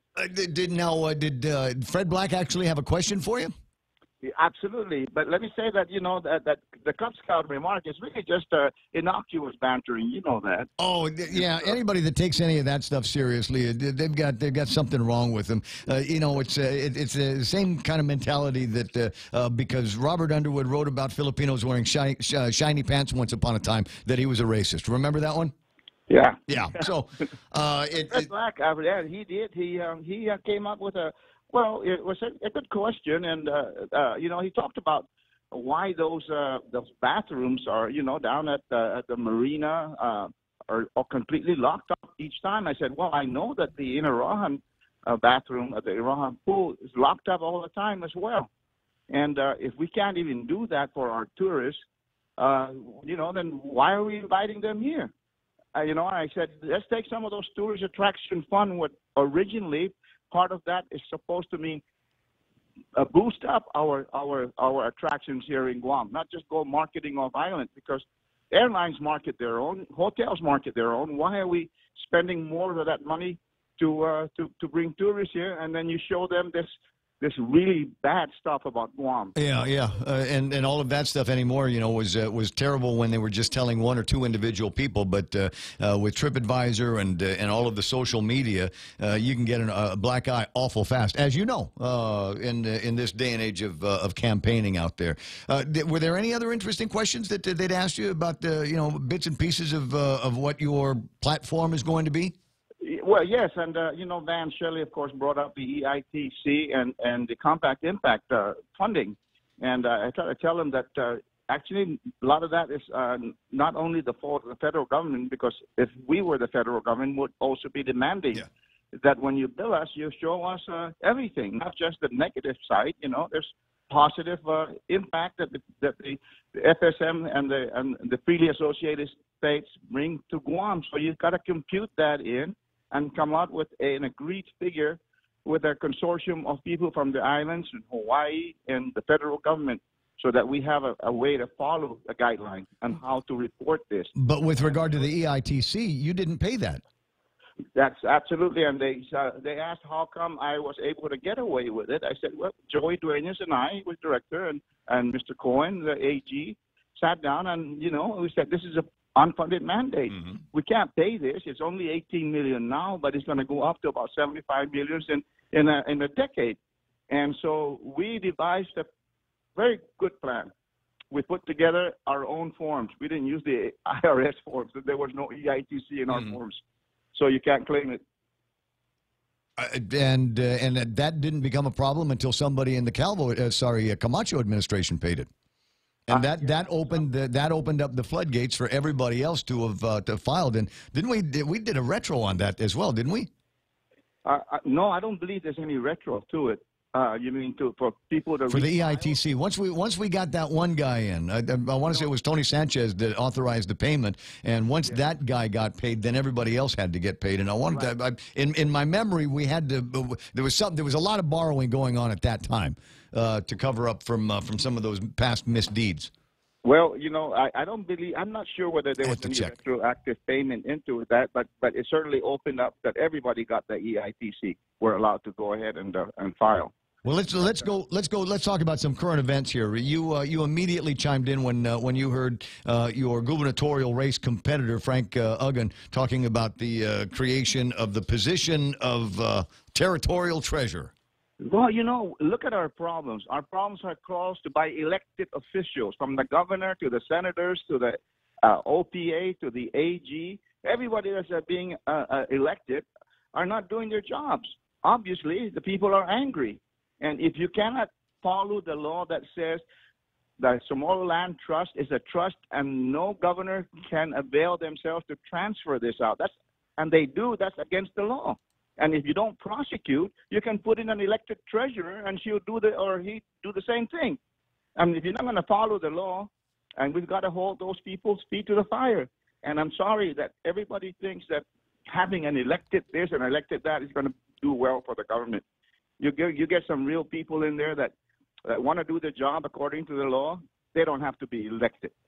Well, then the question is, what do we do if the Attorney General is not going to pick it up and say, okay, we've got a case here, even though my simple non-legal read of the law, I mean, it doesn't seem to have a whole lot of language in it that requires a whole lot of thinking here. It says it is not to be commingled, can't be used for anything else, and is not subject to the governor's transfer authority. Yeah. How is it possible that those funds never got where they were supposed to go? And when they started talking about an IOU, all of a sudden we're very generous and say, no, that's okay, you don't have to pay it back, we'll just write it off, because the chances of getting repaid are slim. And where is the legal authority to do that?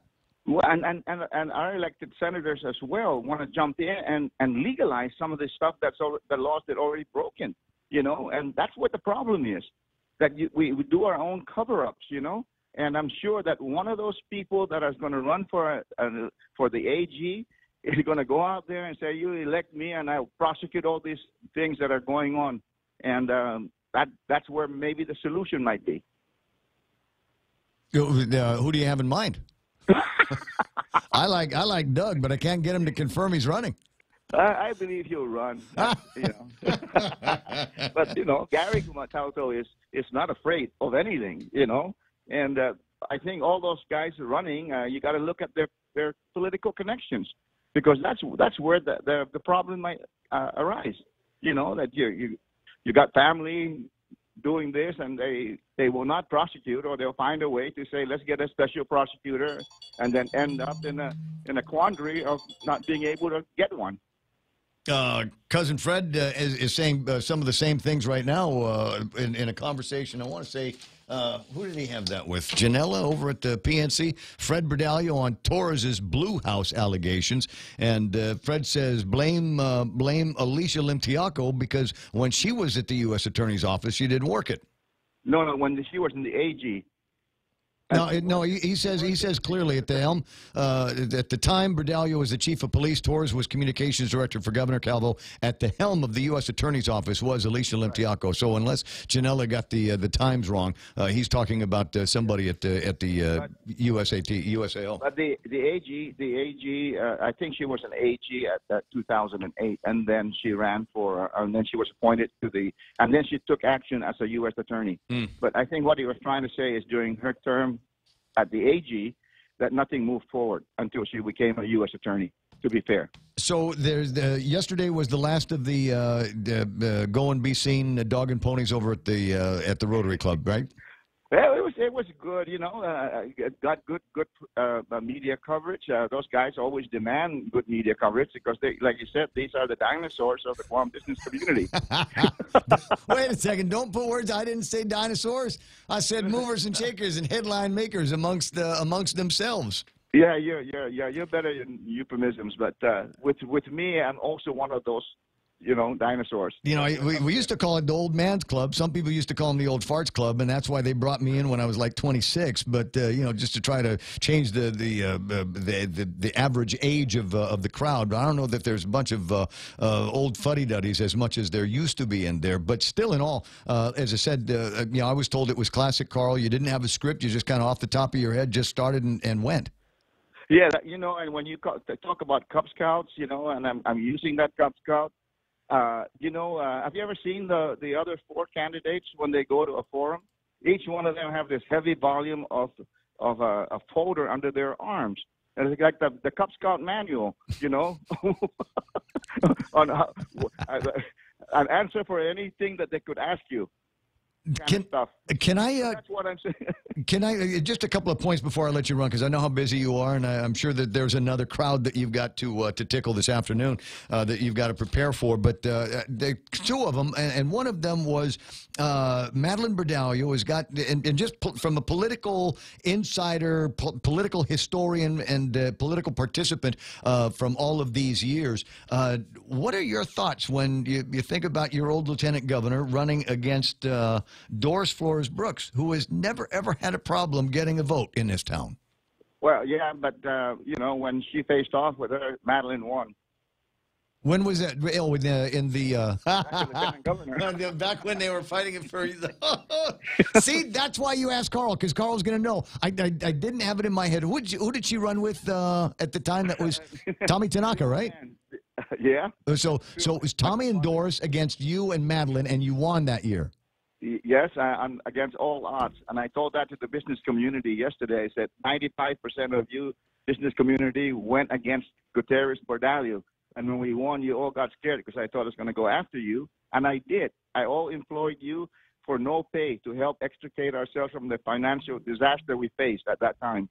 And I'm going to do it again. As soon as I get in, you're going to be part of my economic council and advisors to help formulate a vision for Guam and how to get this finances in shape and how to sustain a good economy. You need another Bob Coe down there in Tumon.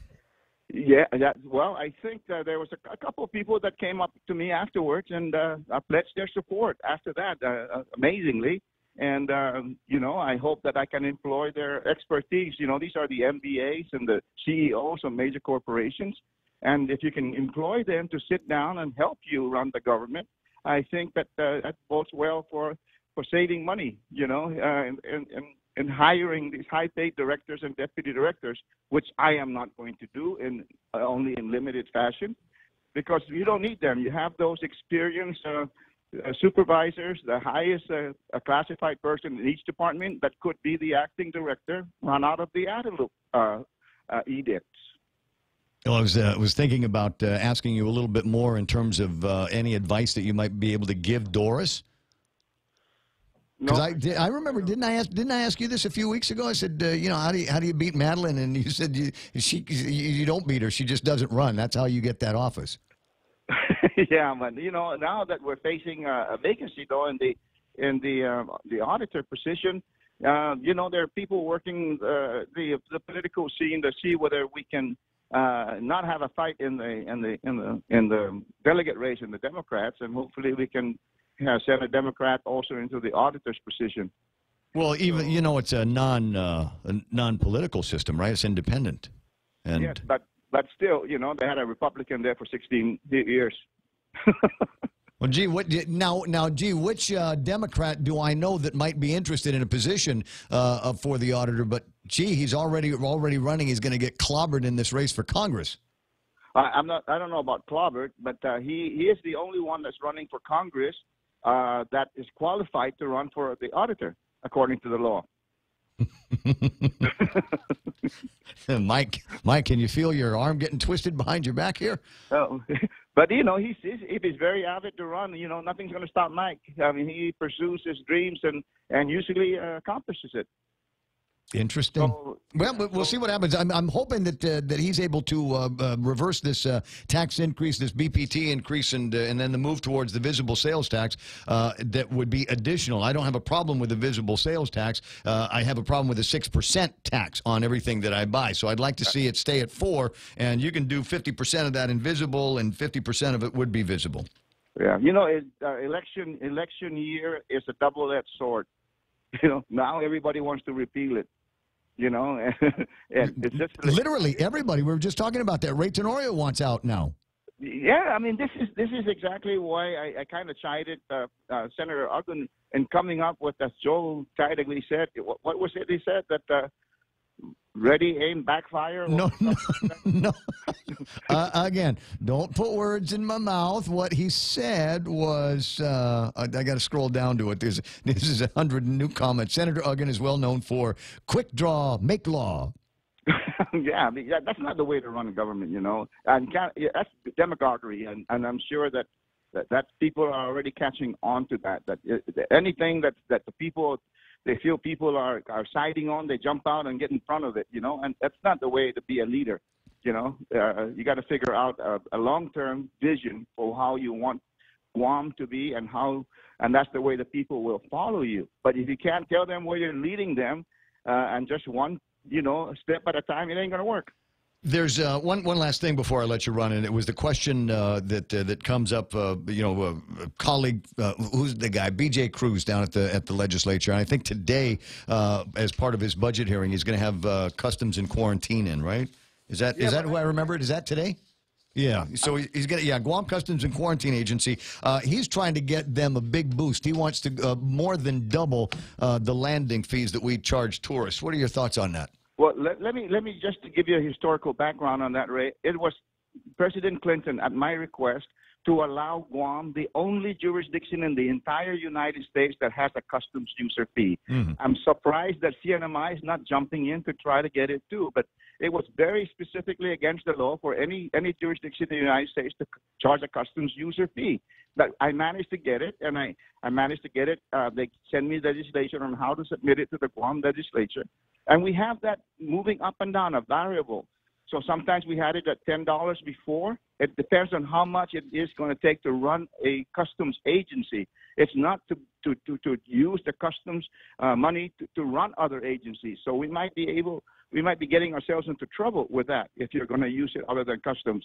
Huh. The big problem there is that we're charging about $8.29 now, and they're calculating it at 1.8 million tourists that pay that. But airport is taking $5 million of that for office space rental. And, when I get in there, the airport, listen, you can't run an airport without a customs group. Don't charge them rent.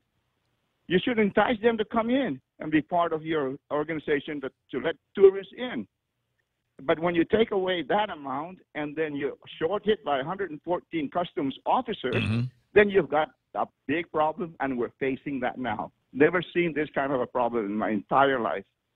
And that's because we were found, wise and penny foolish, or whatever you say that, penny wise, pound foolish. Right. And taking money. And it's just, and I caution BJ, be careful. Take a look at the law, because you raise the rates, and we've lowered the rates by the administrative adjudication process. And so if we think that we need more money, then you go in and say raise it up maybe another $1 or $2, but to raise it by $11 so we can send money over to another agency, that might be problematic. Right. We might lose the entire customs user fee. Well, and in addition to that, somebody had asked me about that yesterday, and I said, well, there's also a likelihood that the landlords are going to say, well, now that you've got more money, we're going to raise the rent. Absolutely. That's what comes next, because I can't believe the amount of money they're paying for rent up there. Hey, listen, I gotta run up. Tell me when there's going to be something at Aruna. Okay, I will. I told you what I wanted there, right? From the top of the cliff, right where your upper part is. I want a big water slide that goes down right into the ocean. Yeah. Yes, that's in the planning too. So as soon as we slow down and get water down there, really, because I told Larry Kasper-Barr yesterday that we'll figure out how to get to those people the right access into Arunau and to get water and power down there when I work with the Navy and the Air Force. Well, well, there's a couple of things. If you got a list of things to work on with the Navy, do me a favor. I've been bugging Glenn Leon Guerrero about this. They're going to do some work on Route 8, 10, and 16, the intersection there. Yes, and I want them to cut a hole so that from Route 10 you can go straight onto Teedzon. There's an actual name for that road. It's Seagull Avenue. And I want to be able to go across Route 8 and Route 16 and onto Seagull Avenue instead of having to go all the way down and go through that one old second NAS turn. Oh, I'm not. Yeah, well, I'll certainly look into that if I'm there. But you know, the one thing about Eastman's, Ray, and I hope that none of the other two governors that replaced, you know, after I left, you know, they like from the Navy up to Anderson Air Force Base on Route 1, that was a defense. That was designated defense access, and that when the admiral wanted me to sign off to take it over, I refused, because I can go in and make a case at the Department of Defense that all repairs and widening has to be borne by the Department of Defense instead of the Federal Highway Administration. And I think they tried to take it over to the other governor, and I hope they didn't sign off and take it over. We'll see. We'll see. Maybe we'll work on some of that stuff down the road. Governor or not governor. I'll talk to you pretty soon, Uncle Carl. All right. Nice to meet you. All right. There he is with a little bit of a discussion about the conversation yesterday over at the Rotary Club. Plus, I mean, it's always interesting to hear what he's got to say and thoughts that he's got. I was looking to see if he could provide some guidance for Doris here. Now, why he would, I don't know. But just looking to see if he might be able to provide some guidance to Dora. You know, Doris, how do you eat this elephant that you got to fight if you want to get to Congress? Yeah, I don't know if it's one bite at a time. I don't know if we've got that kind of time. 8:57, and a couple of things. Oh boy, a big conversation going on about on the Facebook Live here. There's some good back and forth going on between Mike and Pablo and Carla about Arunau. Which is one of the reasons why I mentioned it. Anyway, and this just in response to the news report on the Lieutenant Governor's position on sales tax repeal, he is requesting that the following statement be incorporated into the article. The story, as written, does not reflect his accurate position and, as a result, misleading. And here is what the $100,000 drama club at the Antelope wants us to say when we talk about Lieutenant Governor Ray Tenorio flip-flopping on the position of the administration. It is important to be very clear that both GMH and DOE need a dedicated funding source. The hospital loses $30 million a year and requires a dedicated funding source to stop this unfunded mandate. Our students deserve a policy that delivers a dedicated funding source to provide an adequate education. I support a repeal of the sales tax only if it is replaced with a dedicated funding source for both GMH and DOE. Signed, Lieutenant Governor Ray Tenorio. You know, when in the beginning of the Trump administration, they actually had little memo pads made out, and the top of them says what Mr. Trump actually meant to say. And I think that's the case here. Is the guys over at Adelup are stepping in, saying no, he didn't flip flop on that position. No, he's not trying to put daylight between him and the current administration. No, be clear. We'll repeal the sales tax, but you gotta make sure that we still got the money in there for DOE and GMH. I see what you're trying to do there. I don't think it's working. It's 9 o'clock in the morning. The radio station is KUSG. I got you. Headquarters for Fox News. And I was talking about the United Guam Marathon for 2019. You want to run? You can sign up today. I get Renee coming in just a little bit.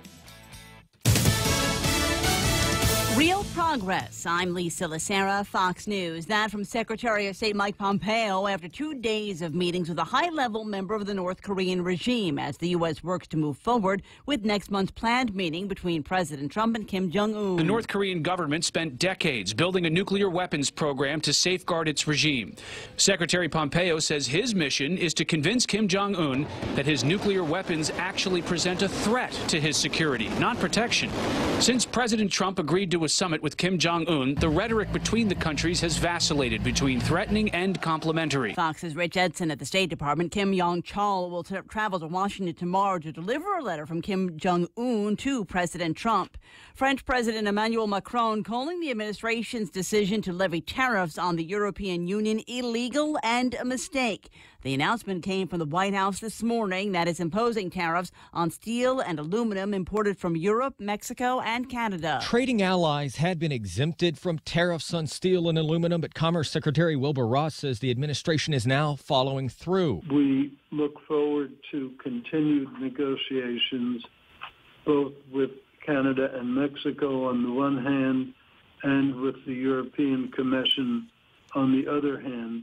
Ross says tariffs were on hold while trade talks with North American partners and Europe were going on, but says revising NAFTA is taking longer than hoped and not enough progress has been made with Europe. Fox's Jared Halpern at the White House. The reward upped in Tennessee for a suspected cop killer, the money donated by law enforcement groups. These agencies have donated funds totaling up to $35,000 for information leading to the apprehension, arrest, and conviction of Stephen Wiggins. Jason Locke with the Tennessee Bureau of Investigation. Fox News, fair and balanced.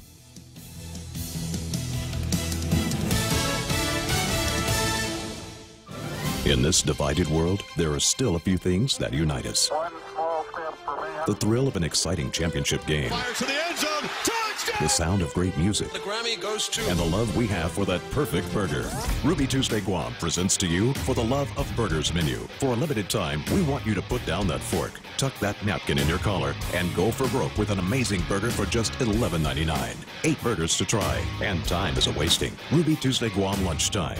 See you soon. At Micronesia Renewable Energy, values matter. So all of their solar energy systems come with guarantees and the most value. No shortcuts, all quality. It's giving you that solar energy system at the best price. It's using highly efficient solar panels with typhoon-proven racking built by highly skilled local technicians so your system performs and saves you money. It's total peace of mind all the time. Not all solar companies are created equal. For experienced quality solar, it's MRE. Call 632-2613. MRE, the smarter choice.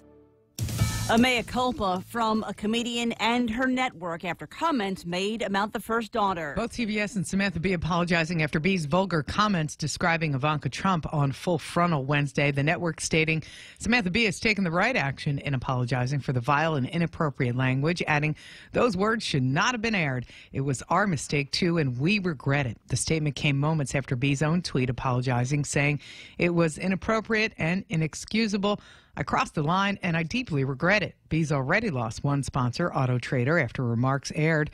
The White House earlier today responding, Press Secretary Sarah Huckabee Sanders calling her words vile and vicious. Michelle Polino, Fox News. Authorities in Virginia halting the search for the night for 2 people who have gone missing in massive flooding.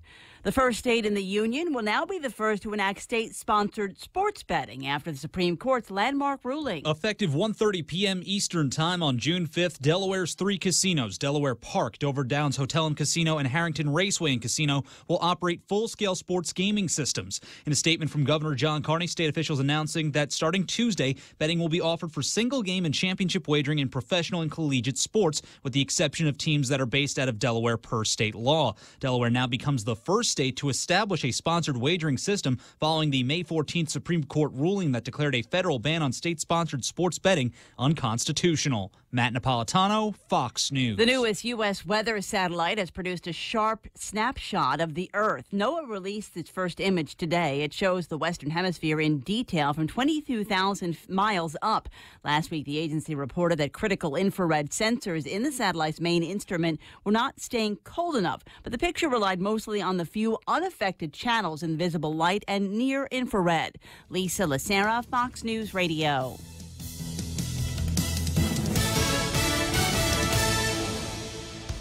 Family Finance has been serving the people of Guam since 1959, and they'll continue to be there for you in the years to come. Whether you're looking to get a personal loan for that summer vacation or paying off those long overdue bills, Family Finance has got you covered. Apply for a personal loan from $1,000 up to $3,500 by calling Family Finance in Hagåtña at 475-4545, Upper Tuon 647-5626, or in Dededo 633-4473. Family Finance has been serving the people of Guam since 1959. I like making that noise. My name is Ray. I work here at the Point Radio, and sometimes I go and eat. Yeah, and when I do, I want to make sure I get the best value for my dollar. I get the best flavors for my dollar. I like eating at King's because they do all of that stuff there. And they got a ton of variety in the menu, too. You know, among my favorite things is you can go to King's like at 9 o'clock at night. Right. And if you want breakfast, they'll make you breakfast like perfect. It was 9 o'clock in the morning. That's perfect. Man, get a couple of eggs, some bacon, hash browns. Oh, man. If you go in at 7 o'clock in the morning and you go like, I want fried chicken, you know, like Mom used to make, right? They'll do it for you.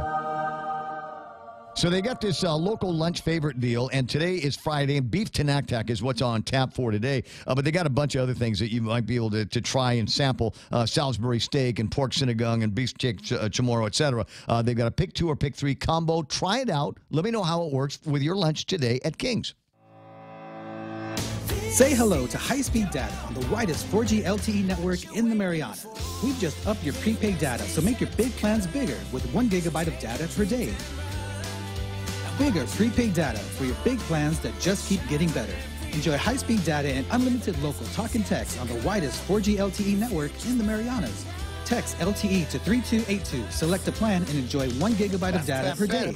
Docomo Pacific. Better together. Some conditions apply. Just a quick note here. I'm looking at the traffic gizmo. It looks like we've got an accident in front of Papa's, and it is slowing down traffic coming up Route 16. Not the overpass, underpass, but that other road that brings you up to Route 16 so that you can make that turn onto 10A. It's backing up there, and so if you haven't yet gotten to that point where of no return, where you can still go up the overpass, underpass. If you haven't gone to that Y yet, if you haven't made it there, then I would go to the overpass, underpass, unless you absolutely have to, and try to figure out another way to get past Papa's where that accident is. Also, looking at a little bit of a snag over by Malakuti's place in that intersection that takes you into McDonald's. You know what it is? Is the kids are waking up and they're hungry and they want to egg a muffin or something like that. That's what's happening in traffic. Portions of the program brought to you by my friends over at American President Lines. APL is shipping the future. Security Title is honored to join in sponsoring Ray Gibson on the Point. Half a day. I'm Rita Tadigui of Manila, and this is where I start my day, listening to the voices of our community and sharing thoughts about issues that affect all of us. It all boils down to our people and our land. Ingatan ang iyong tahanan. Protect your home. When purchasing or refinancing your home, remember to call the professionals at Security Title, just like you call Ray Gibson in the morning. Ray Gibson brings you closer to the action. Morning talk that matters. Call now. 888-TALK. That's 888-8255. So I was telling you about the pick 2, pick 3 deals that they've got there, and my friend Bob, and Bob knows how to eat. If you see him, you know this. He says the parrotfish on the pick 3 is a real winner. Oh. Dude, parrotfish. I got a lot of love for parrotfish. They do a really good parrotfish at Pirates Cove. They do a really good parrotfish at Mescla. But the absolute best parrotfish I've ever had isn't on Guam. And I can't remember the name. I won't remember that. Somebody will need to tell me on Facebook what it is. There's a hotel in Koror in Palau called, I believe it's called the Penthouse. And there's strong local connections, obviously, between here and there. Anyway, downstairs at the Penthouse is a restaurant. And there's the restaurant there. Last time I was in Palau, I stayed there at the Penthouse. And I think a week, something like that, right, that we were down there for, just snorkeling and goofing off. And I ate parrotfish every meal. Yeah. Yeah. I mean, breakfast time, I'd walk in there. So what would you like, sir, Mr. Gibson? I'd like parrotfish. And then we'd, go out and goof off all day long and snorkel and swim with the jellyfish and do all that, come back in, and they'd say, what would you like for dinner, Mr. Gibson? Parrotfish. Nice. That's what I want. Parrotfish are the reason we have sand. No, because they chew on everything. They chew on the coral and then poop it out. That can't be right. Yeah. That means there must have been gazillions of parrotfish since the beginning of time. Lots of fish poop. There's a lot of sand on the beach. Lots of fish poop. There's lots of sand in the oceans. See? I'm just saying. I just took a Does that make sense to you, Renee? Yeah. that all of the sand that we have is from fish eating coral and other creatures, crabs and whatever, and then pooping it out. Sounds about right. Yeah, I just wanted to talk about the race, Ray. Please don't. No. Sonia Silyang says, you're correct. Best fish is at the Penthouse. Yeah, absolutely. She's agreeing with me on that. Have you ever been down to Palau, Renee? I have. I don't think I've eaten at the restaurant you're talking about, but I need to go back then. Yeah, absolutely. So, but you've eaten at where? There's a nice place up on the hill on your way to PPR, Ellie Lies. And I'm not sure if that's still open. There's, believe it or not, maybe one of the best Indian places I've ever been in my life. Yeah, I've heard that. We didn't get a chance to make it over there to that restaurant. Well, what did you eat then? If you didn't go to the Penthouse, you didn't go to the Indian place, what the heck did you eat? I can't remember the names of the places now, but we went to a couple of the recommended places. I think, was there a Thai restaurant too or something? I don't know. Most of it was along the main area, the main road. Yeah, there's a place called Lobster House near the Port Place, and I'll remember in a second. One of the other places. You and I have a mutual friend, Noah Llanos, and there's a place there called Llanos. Which is the last stop. Whatever you do, that's the last stop, and you tell them what flight you're on, and then what they'll do is they'll put the crab, the frozen crab, the stuffed crab together for you, and then have it delivered to the airport. Right? So all you got to do is get it through the line over at the airport. You pick it up from the cargo when you're all done, and then we've got frozen stuffed crab from Palau, and nothing could be better. That was some of the most delicious crab I've ever had. I definitely brought some of that home. Oh, man. All right. So 912. The reason why I've got my friend Renee Logie on the line, and she's with an outfit called Rims, and they do a lot of the backup work and some of the heavy lifting for all kinds of important things that are going on. United just had their 50th anniversary, and Rims and Renee and Diane, everybody were a big part of that. And now we're ramping up, oddly, in June of 2018 for the 2019 United Guam Marathon. Yes, that's exciting. We're excited. We opened registration today, and everybody's surprised. They're like, "Wow, already!" But you know what? We plan for this all year round, and it's never too early to start. Like, we got great prices right now for all the early birds. So register now, and you still get all the same goodies you get for everyone that registers. Well, I'm trying to get to the website, and I don't know. Is it still the same one, UnitedGuamMarathon.com? That's correct, yes. Okay, so I want to take a look at it because Google is still returning information about 2018, but I notice on the United Guam Marathon, the website, the first thing that pops up is the logo for the United Guam Marathon 2019, and there it is. I got the pretty girls on the thing. That's nice. And where's the date? April 19th of 2019. Is that right?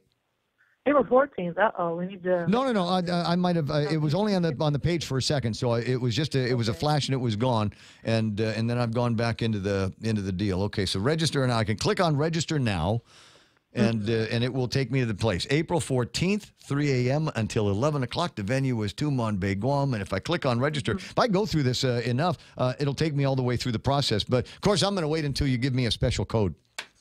Yeah.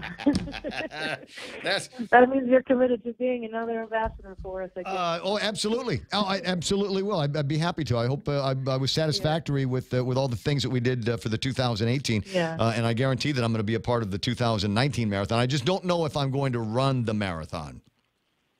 Yeah, you got this. You did the half this year, right? I did the half and kicked my record's butt. Is what happened. I got a PR for that course for me, so I'm really, really happy about that, and I'm looking forward to doing about the same thing, maybe better in a half marathon that we're going to be doing next year. So yeah, put me down as an ambassador. I'd be more than happy to help spread the word on all of this. So UnitedGuamMarathon.com. You may begin registering now, and I suppose the thing that we better tell people is what it costs to register now versus what it's going to cost as we get closer and closer to fall and winter of 2018. Yeah, so right now the resident 5K is going for $20, the 10K is $30, half marathon $40, and then the marathon is $50. So you get your best rates right now, and so really you need to register early.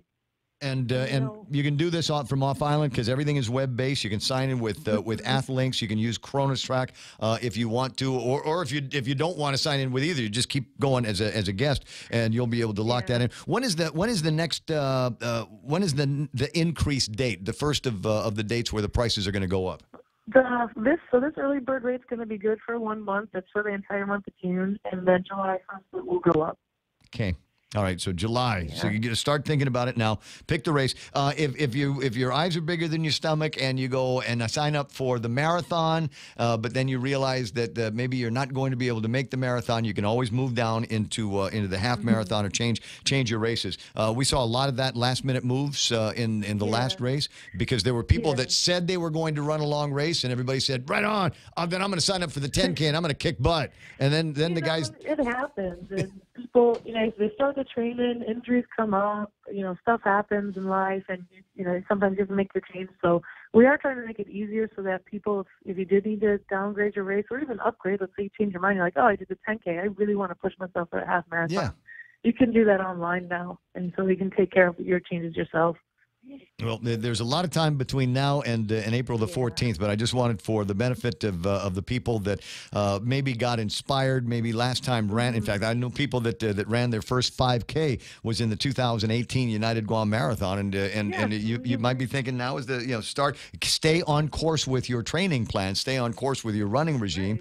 When we talk about preparing yourself this early in advance, I mean, it doesn't matter what race distance because we reached out to that type of runner this past year to really get new runners and those 5Kers to get out there and just promote a healthy lifestyle for the community. I would suggest if you ran the 5K last time, start training for the 10K, and I'll tell you why, because there aren't that many 10K races. It's a fairly rare distance for Guam racing, so and someplace where you can really excel because you're not quite running at a slower half marathon pace, but you definitely got to be moving at something that is very similar to your 5K if you want to be competitive in that, and it's fairly easy to train for. So maybe that's where you're going to have your eyes. Renee, it's always good talking with you. Yes. Can I add one more thing that's actually new we announced with our release today? Oh, I didn't actually read the release. I'm just always looking for an excuse to call you or Ben. So anyway, what is it? Sorry. So one thing, I believe that we are the first on Guam to offer personalized race bibs. So something that's very common in other races throughout the world. It's just basically adding a name, a nickname, something like that to your race bib. So we're offering that feature to all registrants that register prior to January 31st, because obviously we need to send it in and have it printed and shipped.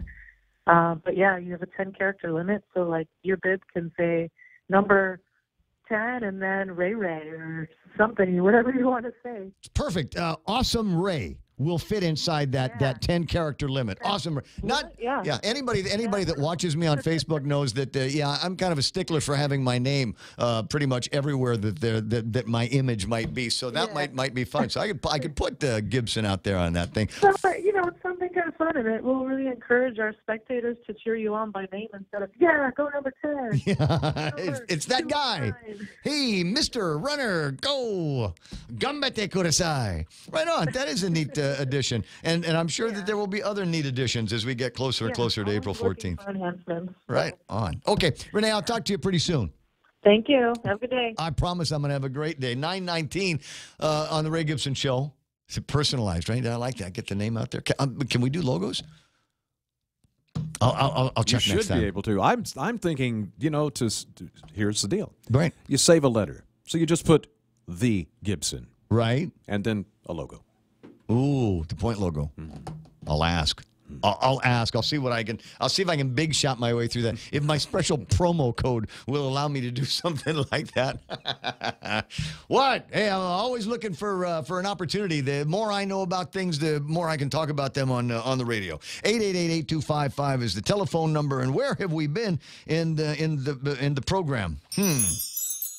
Lots of different places, and looking over the Facebook Live conversation. I think the back and forth between Pablo and Brad and Carla on whether or not Carl Gutierrez is a crook or whatever. I think that conversation has pretty much gone away. a question about or a conversation about taxes from Chris. It says, don't let anyone increase any taxes. Why give an active shooter more bullets? Our leaders continuously fail us, and we don't know what to do. Guam is odd. We want freedom and government programs to pay for everything, like a 40-year-old man living at home, unwilling to follow parental rules, but we only ever answer to our stepdad who wants to befriend us, not correct us. I know what you're saying. You're kind of going a long way around to saying it. I'm born and raised on Guam. And I hear people from time to time talk about independence and don't worry, we can live without all of that federal money. And I'm one of those guys. I don't know about that, baby. No, I don't. No. I'm from the era that says, "Give me money, go away." That's what we want from the federal government. We want you to give us the money. We want you to give us the entitlements. We want you to give us all the benefits packages, and then we want you to go away and leave us alone, and not throw all kinds of oversight and regulatory and all of this other stuff, compliance issues at us. Just give us the money and go away and have a good time with your boats in your tub down at Sumai and your little vroom vroom airplanes up at Anderson Air Force Base. How many millions do we get every year? There were even. Oh, I don't know. I just in food stamps and WIC programs and things like that, I'd put the number around $150 million a year. Right, and then you got another 30 they give us for the compact impact, right? Supposedly, it's a share of 30. Ah, okay. It's never been 30. I think it's been as high as $16, $17 million. Now, there's the other one is Section 30 monies, but that's legitimate. Everybody gets Section 30. There's work that gets done on Guam by people that don't live on Guam, but those taxes should remain here. And so every year they square up with Section 30 funds. So that's the way that basically works. But it's still in all. Thank you very much for coming, and thanks very much for these direct entitlements out of Washington, D.C., and now go away. Leave us until there's a typhoon, and then you got to come back and then fix whatever got broken down by the wind, because we're America here. We're Americans.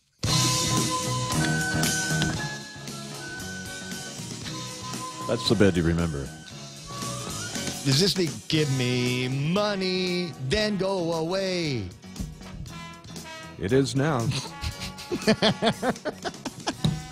Sorry, what a goof. It must be Friday. Program note, I'm not going to be here on Monday, and the Tuesday show is probably going to start late. And I'll explain why on Tuesday morning. But that's the long and short of it is there will be a best of presentation for a little bit on Monday, and then, as I said, Tuesday, the program is going to become... Nobody's died. Don't worry about it. I know you're going, well, the last time you were gone, somebody died. Who's died? Nobody's died. It's all right. It's a thing. Sorry, I just get a little bit exasperated because there's so many things in front of me, so many conversations that I want to have, and I'll key in on something, and then I'll see something else and go, wait a second, I wanted to talk about that one as well.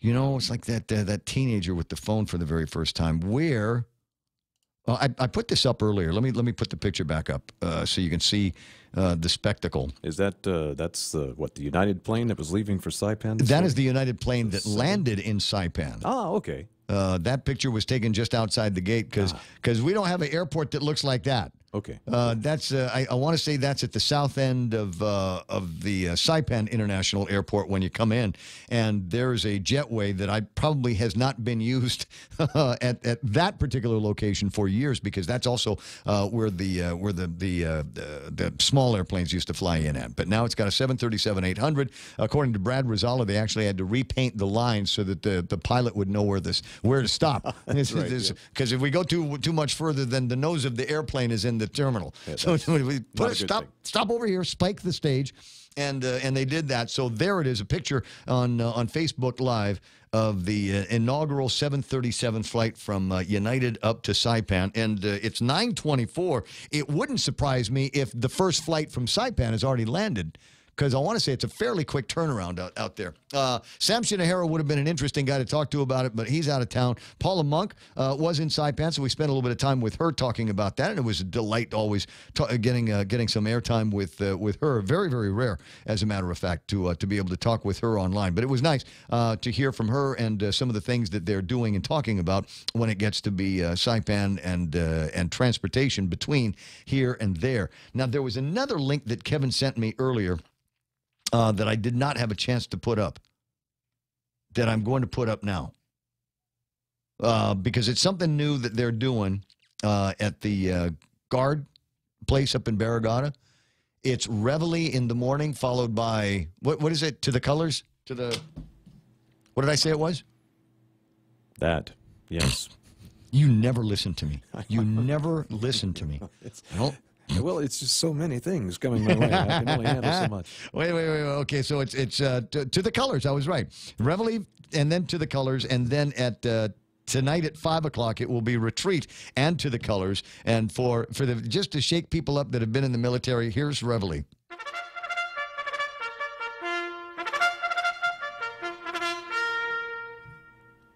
Oh, that is the one they played before the horse races. Right? Yeah.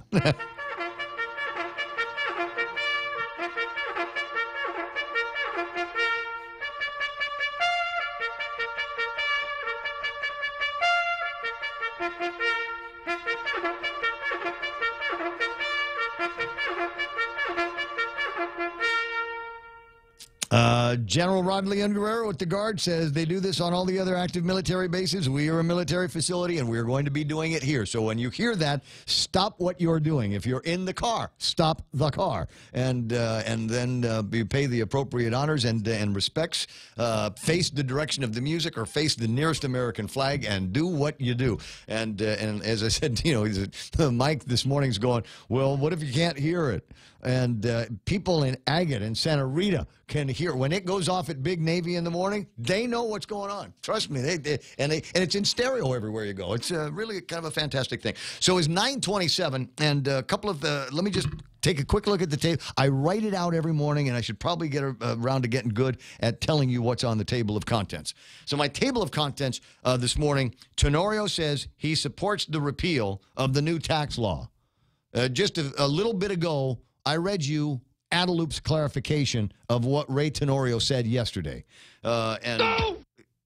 Yeah, that's good. I'm not going to read it again. That was, play it again, just one more time.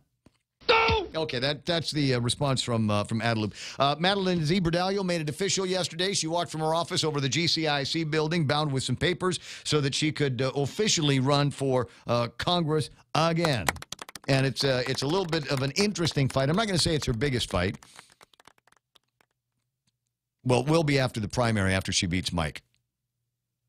I don't know. What do you want me to do? I can't sugarcoat it, right? I like Mike. We're buddies. Right. You know, I went to his fundraiser because there was girls. But anyways, no, I like Mike a lot. And so, you know, I want good things for him, but I just think he's just going to get clobbered here. I think in the he'd primary. be better served to go for the auditor's position. Just stay in the legislature. Do an about face. Just stay in the legislature. I changed my mind. I mean, there's nothing wrong with it. It's nothing. Here, look, the political reality has changed. Mm-hmm. The political reality is different now than it was last week. You've got Doris Flores Brooks in there, and it'll be a battle. And the last time they faced off, Madeline won, and that was the story that Carl Gutierrez was saying. They were in a fight back in the 90s. She was running with Tommy Tanaka, and that made it through the general. So they were representing the governors, the Republicans, and Carl and Madeline were the team that was repping the Democrats. Oh, okay. And that was a big fight. I got to look that up and find out, see if I can, because I can't remember what the numbers were. Do you recall off the top of your head how many terms has San Nicolas served? This might be his third. So if he were to stay in legislature, he'd almost be the old guard. Oh, he absolutely would. You know, because the older guards are leaving now. You know, and if the Democrats keep a hold on the legislature, I mean, there's no reason why he couldn't be speaker. Yeah. But he's got the cred. He could go in and now that there's essentially nobody running for the public auditor position, there's no reason why he couldn't run there. kind of opens up for him. Yeah. Oh, and just a note, I'd mentioned this name yesterday because Doris Flores Brooks has had competition for the job of OPA in the past. And so yesterday I sent via Facebook, which is beginning to be my least favorite means of communication. Because you know what I realize is not everybody is on Facebook as much as I am. So I send people notes and everything on Facebook, and I expect an answer like right now. But it ain't WhatsApp. And Doreen Crisostomo is apparently one of those people that doesn't use Facebook a lot. Oh, because I sent her the question yesterday. And she got yesterday at 5:30 in the morning. I asked her the question: will you be running to fill in the OPA vacancy? And the answer came to me at 6:51 p.m. last night. Yes, I will consider after Doris resigns. Yes, I will consider after Doris resigns. Doreen, she's resigned. She has resigned. She has announced her resignation, and I think she's got another week in the shop before she hands the keys over to Yuka, and that's going to be it for Doris. And so you need to be thinking about whether or not you got a shot at it. So she's got credibility. She's got the idea. And Ken, I'll get to you in a second. I just need to wrap up this segment of the program and come to you. She's got the credibility of somebody that has run against an unbeatable opponent. That counts for something in this town, right? People go, man, you humbled yourself before the Lord here. Yeah, what is it? You tilted at the windmill that is Madeline Z. Bradalio. No, sorry, it was Doris Brooks in this case. You tilted at the Doris Flores Brooks, and she's like the only lady that's ever had that job in the history of the elected OPA office, and you did well. You didn't get skunked on this. You didn't get clobbered real bad. Doris came out with about 66%, and you got the rest of it. That's not bad. That's not bad. It not enough to win, but it ain't bad. That's right. So, try your shot again, especially if, there's not going to be a whole lot of competition. So, having said that, we'll talk about some other political gossip and a few other things as the program continues. It's 9:31 now, and that is the time from iConnect. They want you to connect longer for less with their push-to-talk and mobile plans.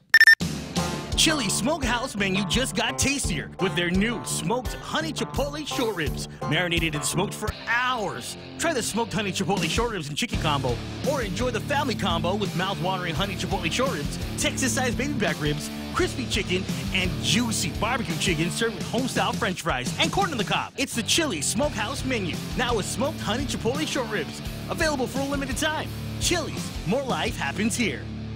With the largest inventory of rental equipment on Guam, East West Rental Center is sure to have the tool you need to get your job finished quickly. From equipment rental, party rental, parts and service to used equipment, East West Rental Center has what you need. Call East West Rental Center at 646-1463 or visit them online and browse through their online rental catalog at eastwestrental.com. They're located in Upper Tumon, right across St. John's School. East West Rental Center, providing the island of Guam with quality equipment rentals since 1972.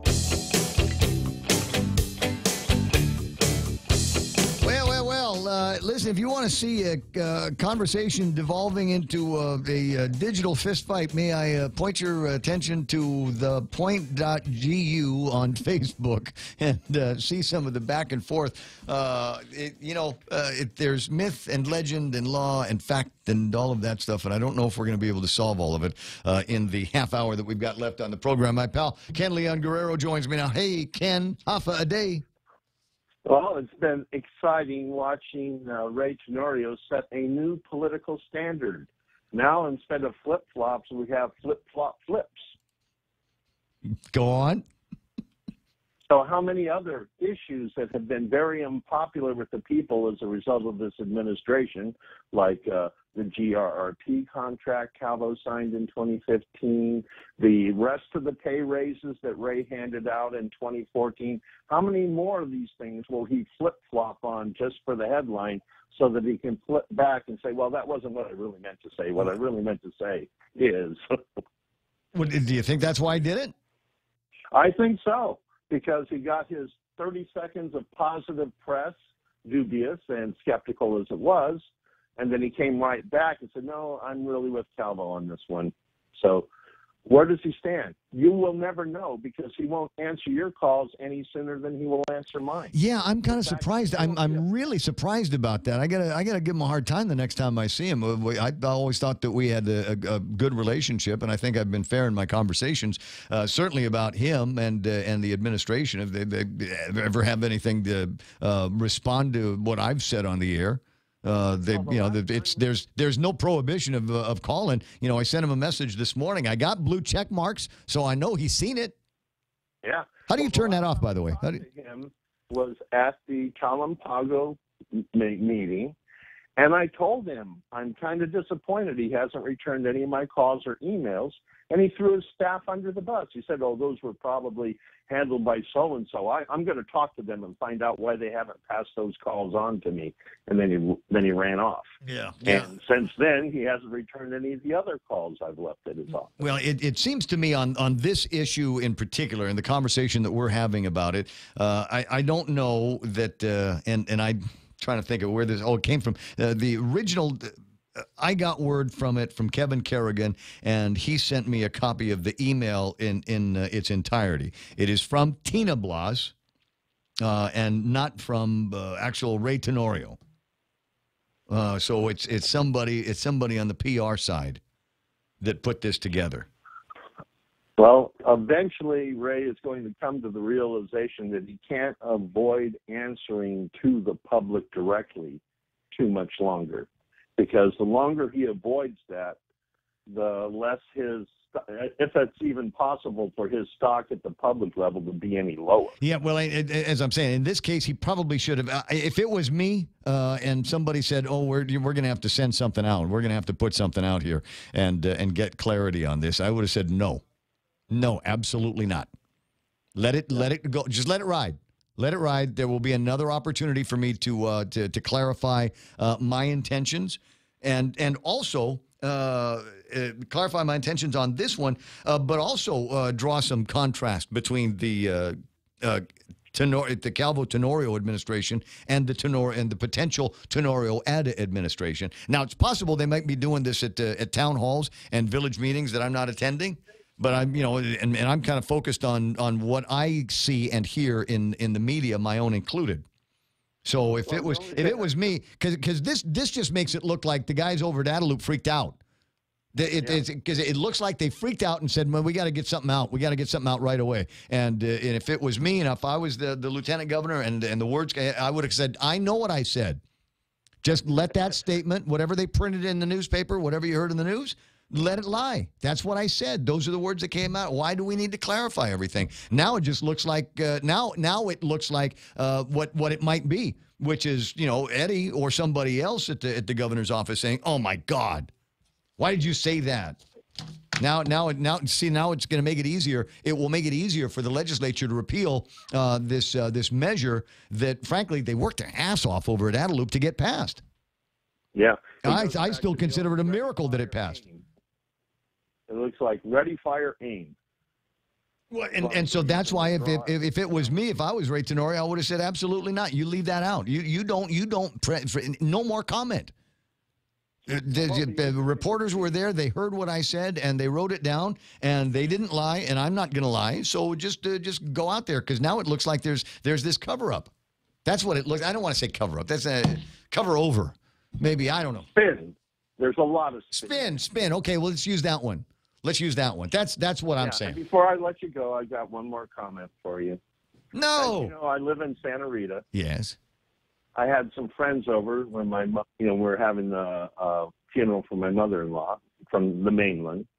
They came in late at night, and you know how jet-lagged people are coming this way. And they were asleep on my couch. Well, actually in the guest bedroom. And when the Naval Mag loudspeaker system came in, and that's to reassure, who was it, Mike? They're wondering whether or not you can hear it or not. Yeah, Mike. So we are about maybe half a mile from the tower, and we have a concrete house with military-grade windows, 2 walls, and they sat up because they thought something was happening. They thought the alarms or sirens or something were going off. Because we get the echo, because where we are, we're getting the loudspeakers from the MAG and then from Opera Heights, and they're out of sync. That's the sound. We don't have alarm clocks in Santa Rita. No. Michael can. They don't even have them in areas of Agate either. You don't need them. Yeah, they're getting it from the MAG and the main gate. I mean, the main base. We're getting it from the MAG, Opera Heights, and the main base because we're uphill and the sound moves up. That's what I said. It's in stereo in some places. Nice. Or, well, almost quadraphonic for us. That is something else. Well, you know what? You'll miss it when it's gone, and I don't think it'll ever go. But it'll never go away. It'll never go away. But I think it's neat. Let's see who Ray calls first. You or me? I think he'll probably call you first. I don't know. I got 20 minutes. I got 20 minutes left in the show, and there's a few other things. I don't. I'm. You know what? I think it's a long week, and there's still a lot of political stuff that we can talk about. Up to and including the idea that and run this by yourself here. If you were listening earlier, conversation about Jimmy Espaldon putting his hat in the ring for Attorney General. Yeah, that one surprised me. It did, I have to admit. Well, but posit this, Ken, because you're a thinker like that. So we've got 8 people leaving the legislature. Yeah. What can they do? What should they do? What should their parting shot be? And somebody, and it might have been you, that not that long ago suggested if we could get just one more guy, and now we've got one more guy, 8 people on the way out that don't have any plans to become political forever loves at the legislature. Now they can do some things. Now, could they not change the rules and start referring to the 35th Guam legislature as a part-time legislature? They could do that. They absolutely could do it. It's in their power to do it because one of the things they get to do is they get to set the length of their term. Mm-hmm. And so what we're working on is we're building our strategy around the core of 6 incumbents, and then we were going to try to get 4 new people elected, concentrating on getting 4 in so that we would have a strong core of senators that would be people-focused first over special interest focused. That's right, or career focused. We're working towards. Yeah. And so after we get past this June deadline and see how many people made the cut, then we're going to be doing very detailed interviews with them on positions and also looking at their record. You know, it's one thing for someone to say, I feel the call to serve, and they've no track record whatsoever of doing anything to serve the public. Yes, that's a big giveaway for us, because people who are called to serve, and I'll use Madeline as an example. She did public service for 20 years before she ever ran for office. True. You know, so what we're going to be looking for in candidates is people who have free political proof of a commitment to serve our people in our island in some capacity. They could be on boards of commission. I mean, look at the people that work for GAIN. You know, they're all volunteers. They work up there. The people that work at the and we want them to still be able to do that. We want them to still be able to hold on to these full-time jobs or full-time service deals, and maybe only show up at the legislature a couple of times a year to vote on whatever that comes out of the committees and whatever fiscal measures they've got to deal with. So let me do this because let me see. You're the kind of person that will actually give me your thoughts on whether so we know that there's people going out, and that's a big inspiration for a lot of people to go to the Election Commission and pick up packets. But there's also incumbents. Not all of the incumbents are going to be able to hold their seats at the legislature. So as I go over the list of names here of the incumbents, you tell me whether you think they got a shot at holding on to their seat in the 35th Guam legislature. You ready? I'm ready. Therese Terlahi. Yes. She gets to stay. She gets to stay. Regine Bisco-Lee. Yes. Joe S. St. Augustine. Yes. Tilena Nelson. Yes. Mary Torres. Yes. Luis Muña. No. Will Castro. Double no. No, not just no because it was after Louise. It was no because you really don't want him back in there. He got in there because nobody was paying attention to him. What? All right. Really. And then when he got in there, he thought he was still in the administration for the first quarter. Yeah, well, there's a lot of Republicans that were doing the same thing. So we'll play around with that. Everybody else, went through the same exercise in your head. Did you agree with Ken in any of those places? Yes or no? 888-8255, 888-8255. Ken, I'm going to have a great weekend. I want you to have one as well, all right? All right. I'll talk to you next week, maybe. I know you will. Thanks, Ken Leon Guerrero, on the point this morning. 888-8255, 888-TALK is the telephone number around here. And there were a couple of other things that I wanted to just spend a minute talking about. And one of them is I've always been a proponent of something that I'd refer to as the government of Guam, the great government of Guam garage sale.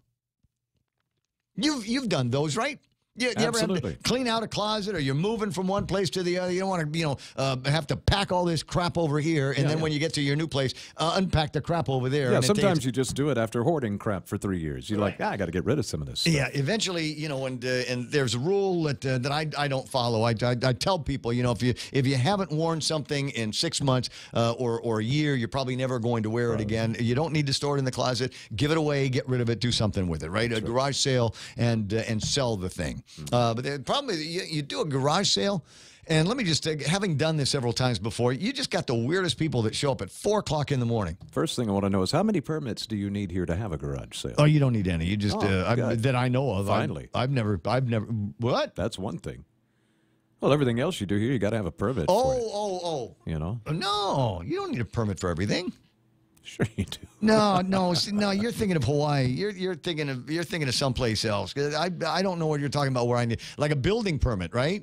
Yeah, I mean, there are some places that actually make you get a permit for a garage sale.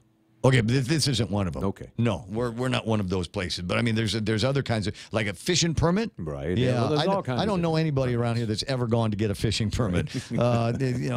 Firearms permit. Yeah. You need something like logical. that. Yeah. But as far as that is concerned, no. I know there's a permit that you've got to get to burn. Yeah. Well, that makes sense too, because you're lighting things on fire. And when we do special promotions outside gigs, then we need to go by the fire department and get what's called a permit to assemble. Sure. Which I disagree with completely. Right. Yeah, I remember I got in a conversation with a guy in the police department, the fire department a few years ago. He says, "No, you need a permit to assemble." I said, "The Bill of Rights is my permit to assemble." And see, a lot of times those permits for the garage sales are based on that idea. It's like, well, you're going to be bringing a lot of people into one spot, so you got it for safety. Blah, blah, no, blah. I don't think so. I lost the battle, by the way. I still had to. Well, yeah. I still if you can go ahead and do it, we'll just come and shut you down. We have the legal authority to shut down anything around here. So you might as well do what we're going to ask you to do. And I have ever since. You're all my friends, and I love you. 9:47 in the morning. So I was talking about having a garage sale. And I don't want to have a conversation about having a garage sale. I want to let you know that the government of Guam is having a garage sale. There's a place, the GSA, Tenden Gabetnu. That's a government store, if you will. And that's usually one of the places where a lot of things that need to come into the government of Guam will go through there. And then make their way into departments and agencies. But they are also the liquidating source. So when, for example, you've got vehicles that are beyond economical repair, or if you've got desks that you're not using anymore, partitions in an office, they're still good, but nobody else needs them. Right. Electronic equipment, AV materials, all of that stuff, right? Yeah, even stuff that could be lightly repurposed. Exactly. Yeah. So they have announced today that there's going to be a surplus sale at GSA. Sedans, vans, trucks, roller compactor. I don't even know what it is, but I want one. A roller compactor. Sounds cool. Yeah, that's nice. Dude, we'd be the only radio station on Guam that had a roller compactor. That's right. I'd put it in the promos. I'd make you do a deep voice. 93 the boy. With a roller compactor. Nice. The roller compactor sounds like something should be on The Boss, right? On the Johnny Show, Johnny on the Rock Show. Yeah. Now with roller compactor goodness. They have loaders, back hose. As opposed to the front hoe. No. I just thinking of a picture somebody sent me on the internet. Scrap vehicles, buses, tractor trucks, computers, scrap metals, cafeteria equipment. Cafeteria equipment? Nice. Ambulance. They have an ambulance. Medical equipment, office furnitures, and many more. And yes, it says office furnitures. Nice. That's okay. We're not grading. Not grading yet. But I heard some things in there would be great for our wine and weed bar. Our 80s wine and weed bar. We got other things there that would be. Maybe that's what a roller compactor is. Maybe you get the roller compactor and you just spit out your joints, hundreds at a time. Just saying. And we'd sit there in our office furnitures and smoke it.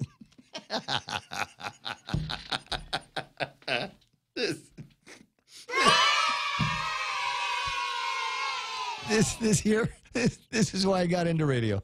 This is why I came back. I don't even care anymore if you're having a good time. I'm having. What's the old line? What's the old DJ line? If you had half as much fun as I had listening to the show as I had presenting the show, then you know what that means? It means I had twice as much fun as you did.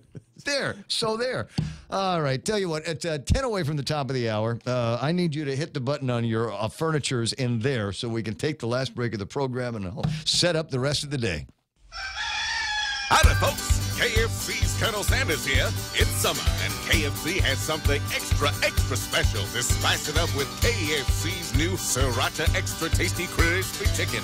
Yep, we kicked up our Pika chicken a notch with Sriracha. Sriracha! It's spicy, tangy, and sweet. You've never had Sriracha like this before, so spice up your summer with KFC's new Sriracha Crispy Chicken. KFC is finger-licking good. From September 17 to September 19, 2018, the Archdiocese of Agana will be conducting settlement conferences with victims of clergy abuse. If you have a claim and want to meaningfully participate in the September settlement conferences, call Hope and Healing Guam at 1-888-649-5288 before August 1st, 2018. All conversations with Hope and Healing Guam are confidential. If you have filed a lawsuit against the Archdiocese, you are already included in this settlement process.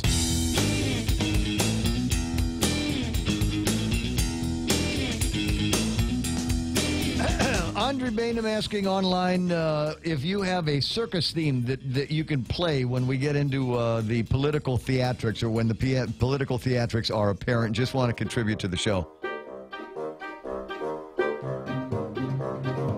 I think maybe he's thinking about the other one, the Calliope sound. You know what? We'll work on that, Andre. And I appreciate the contributions to the show. And I appreciate the conversation that's going up on the Facebook Live. Like I said, there's at least one contributor is working along the lines of the Carl is a crook narrative, right? And Carl has a number of people that are on the Facebook Live thing that are obviously resisting that line of thinking. So there's some pretty interesting back and forth. Somebody's already used the R word, racist, so that makes it that much more exciting for me. So there's a very good chance I might leave this on. Just to see where it devolves to? Yeah. Right? I might just leave this thing because I don't have to turn it off. I mean, it's not like Facebook says you can only do this. Oh, Facebook says you can only do it for 4 hours. They do have a time limit. Oh, see? Yeah. So you guys are going to have to wrap up your fight. Tell you what, well, everybody meet at Adaloop at like lunchtime today, and then you guys can finish the Carl is a crook, Carl is not a crook debate. We've got some, it's not me, it's Facebook. They'll shut it off instead. 9:53, and speaking of shutting things down, Sakura Noodle House. Did you hear about that? I saw that. That's right down the street. That's crazy. So here's, okay, how do I say this? I'm really glad public health is out there doing that work. Yes. That's the Lord's work, as far as I'm concerned, because there are a lot of places that skimp on the rules and regulations, and they might have problems with vector creatures and stuff like that. But let me just say this about that: whatever it is that they've done, can you quickly guide them through recovery through there? It's not one of those places I eat all the time.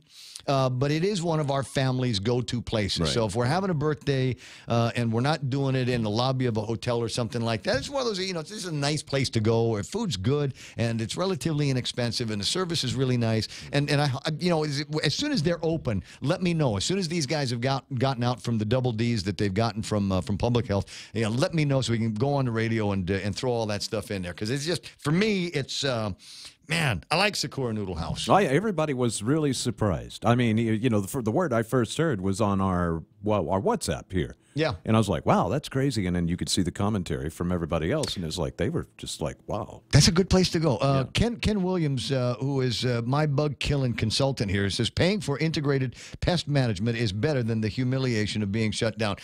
Agree. But it sounds like pest management was just one of their problems that they had there. So, and most of it is just, just teach the guys about safe food handling habits. It's not that tricky. And they're going to say, but I learned from years ago. Unfortunately, or fortunately, depending on which side of the fence you're on, if you're one of those I love regulations and compliance at the crack of a whip, if you're one of those guys, then fortunately, a few years ago, they came out with new rules on food handling and food safety. And if you are not following those rules, sometimes it ain't the bugs that's going to get you.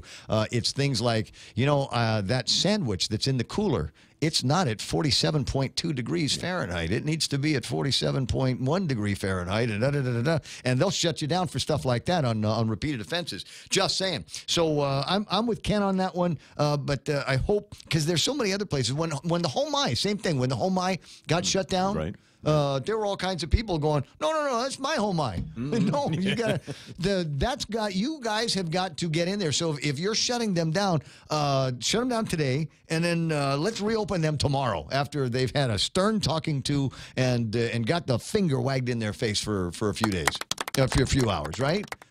And you can go in there and be the apunadera and just henpeck them and do this, for a couple of hours. And then you go, okay, do you understand? Huh? Do you understand me now? Okay.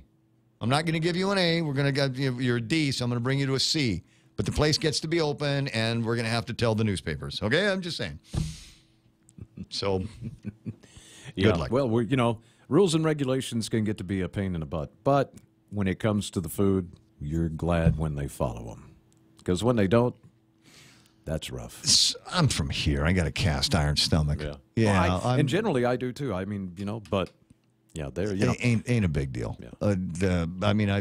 I've personally never had food poisoning that I know of, but I've eaten some of the same meals and eaten in some of the same places where people claim that they've gotten sick from. And I'm going, well, it's because you're a weakling. That's what's going on there. I do want to say welcome back to the business. Somebody that I've had a lot of admiration and respect for over the years. And actually had a whole lot of furniture in my house at one time or another. Kathy Sorensen is back in the furniture game. And my understanding is that she is going to be doing a bit of marketing for her furniture store here on The Point, and I'm absolutely delighted. And I hope that in the next couple of days I have an opportunity to get into the new Kathy-style showroom and see all of the cool things that you've got there, because I am in a place in my life where I will be buying some furniture. And if my experience today is anything like the experience that I've had with you in the past, I'm going to have a museum. No, not a museum. A magazine quality. I don't think I can do the whole house, but maybe just like a room. Just pick out like a room that I want to say, okay, this is my Kathy Sorensen room. and then we'll just pile up all kinds of her furniture in there. But everybody knows who I'm talking about, and I almost guarantee that just about everybody listening to the program has something from her old stores that you have bought in the past, and I would recommend that you go and update the look with a quick visit to her place. It's the same as the old place, so now you know where you need to find her. We're closing in on mere seconds before it gets to be 10 o'clock in the morning. And I am just about done with everything on the table of I forgot again this week. Somebody's got to remind me when it gets to be Friday morning that one of the things that I really want to do is kind of have a weekend review segment where I say, okay, it's Friday, and these are the fun topics that we're talking about on Friday. But let me remind you, way back on Tuesday when this was a big story. But it's hard to do that here because the news cycle is basically all kind of an update on some of the things that, you start the news week with something on Tuesday, like the CLTC hearing. Right. And that has given rise to news articles, news topics, and news talk segments all week long, including several minutes of it here this morning. Okay, well, never mind. Well, try to remember to do that next week. Remember, not going to be here Monday. There will be a best of presentation. That's right. My ego is big enough to think that some of my stuff is worth repeating. So that's what Mike's going to do on Monday, and we'll start the show a little bit late on Tuesday morning, probably about 7 o'clock. The radio station is KUSG. Haggadah. For Kevin Kerrigan, Michael Knight, and Blake Watson, and everybody that contributes to the program, this is Ray Gibson saying thanks for listening. Have a great weekend. I'll see you soon.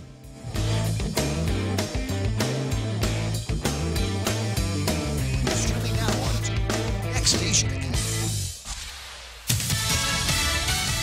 Optimism for the summit. I'm Lisa Lacera, Fox News. High-level meetings between the nation's top diplomat and a top North Korean official wrap up with hope. Next month's summit between President Trump and Kim Jong-un will take place. Secretary of State Mike Pompeo met the past 2 days in New York with North Korea's Central Committee Vice Chairman Kim Yong-chol, who will travel to Washington to deliver a letter to President Trump from North Korean leader Kim Jong-un tomorrow. Our two countries face a pivotal moment in our relationship in which it could be nothing short of tragic to let this opportunity go to waste. Pompeo did not say if a planned summit for June 12th with President Trump and Kim was back on, but says we are moving in the right direction, and there's been real progress since President Trump canceled last week. Fox's Jared Halpern at the White House. The wife of former Illinois Governor Rod Blagojevich speaking out after President Trump said he's considering commuting his sentence. Patty Blagojevich was on Fox's The Story with Martha McCallum. We know that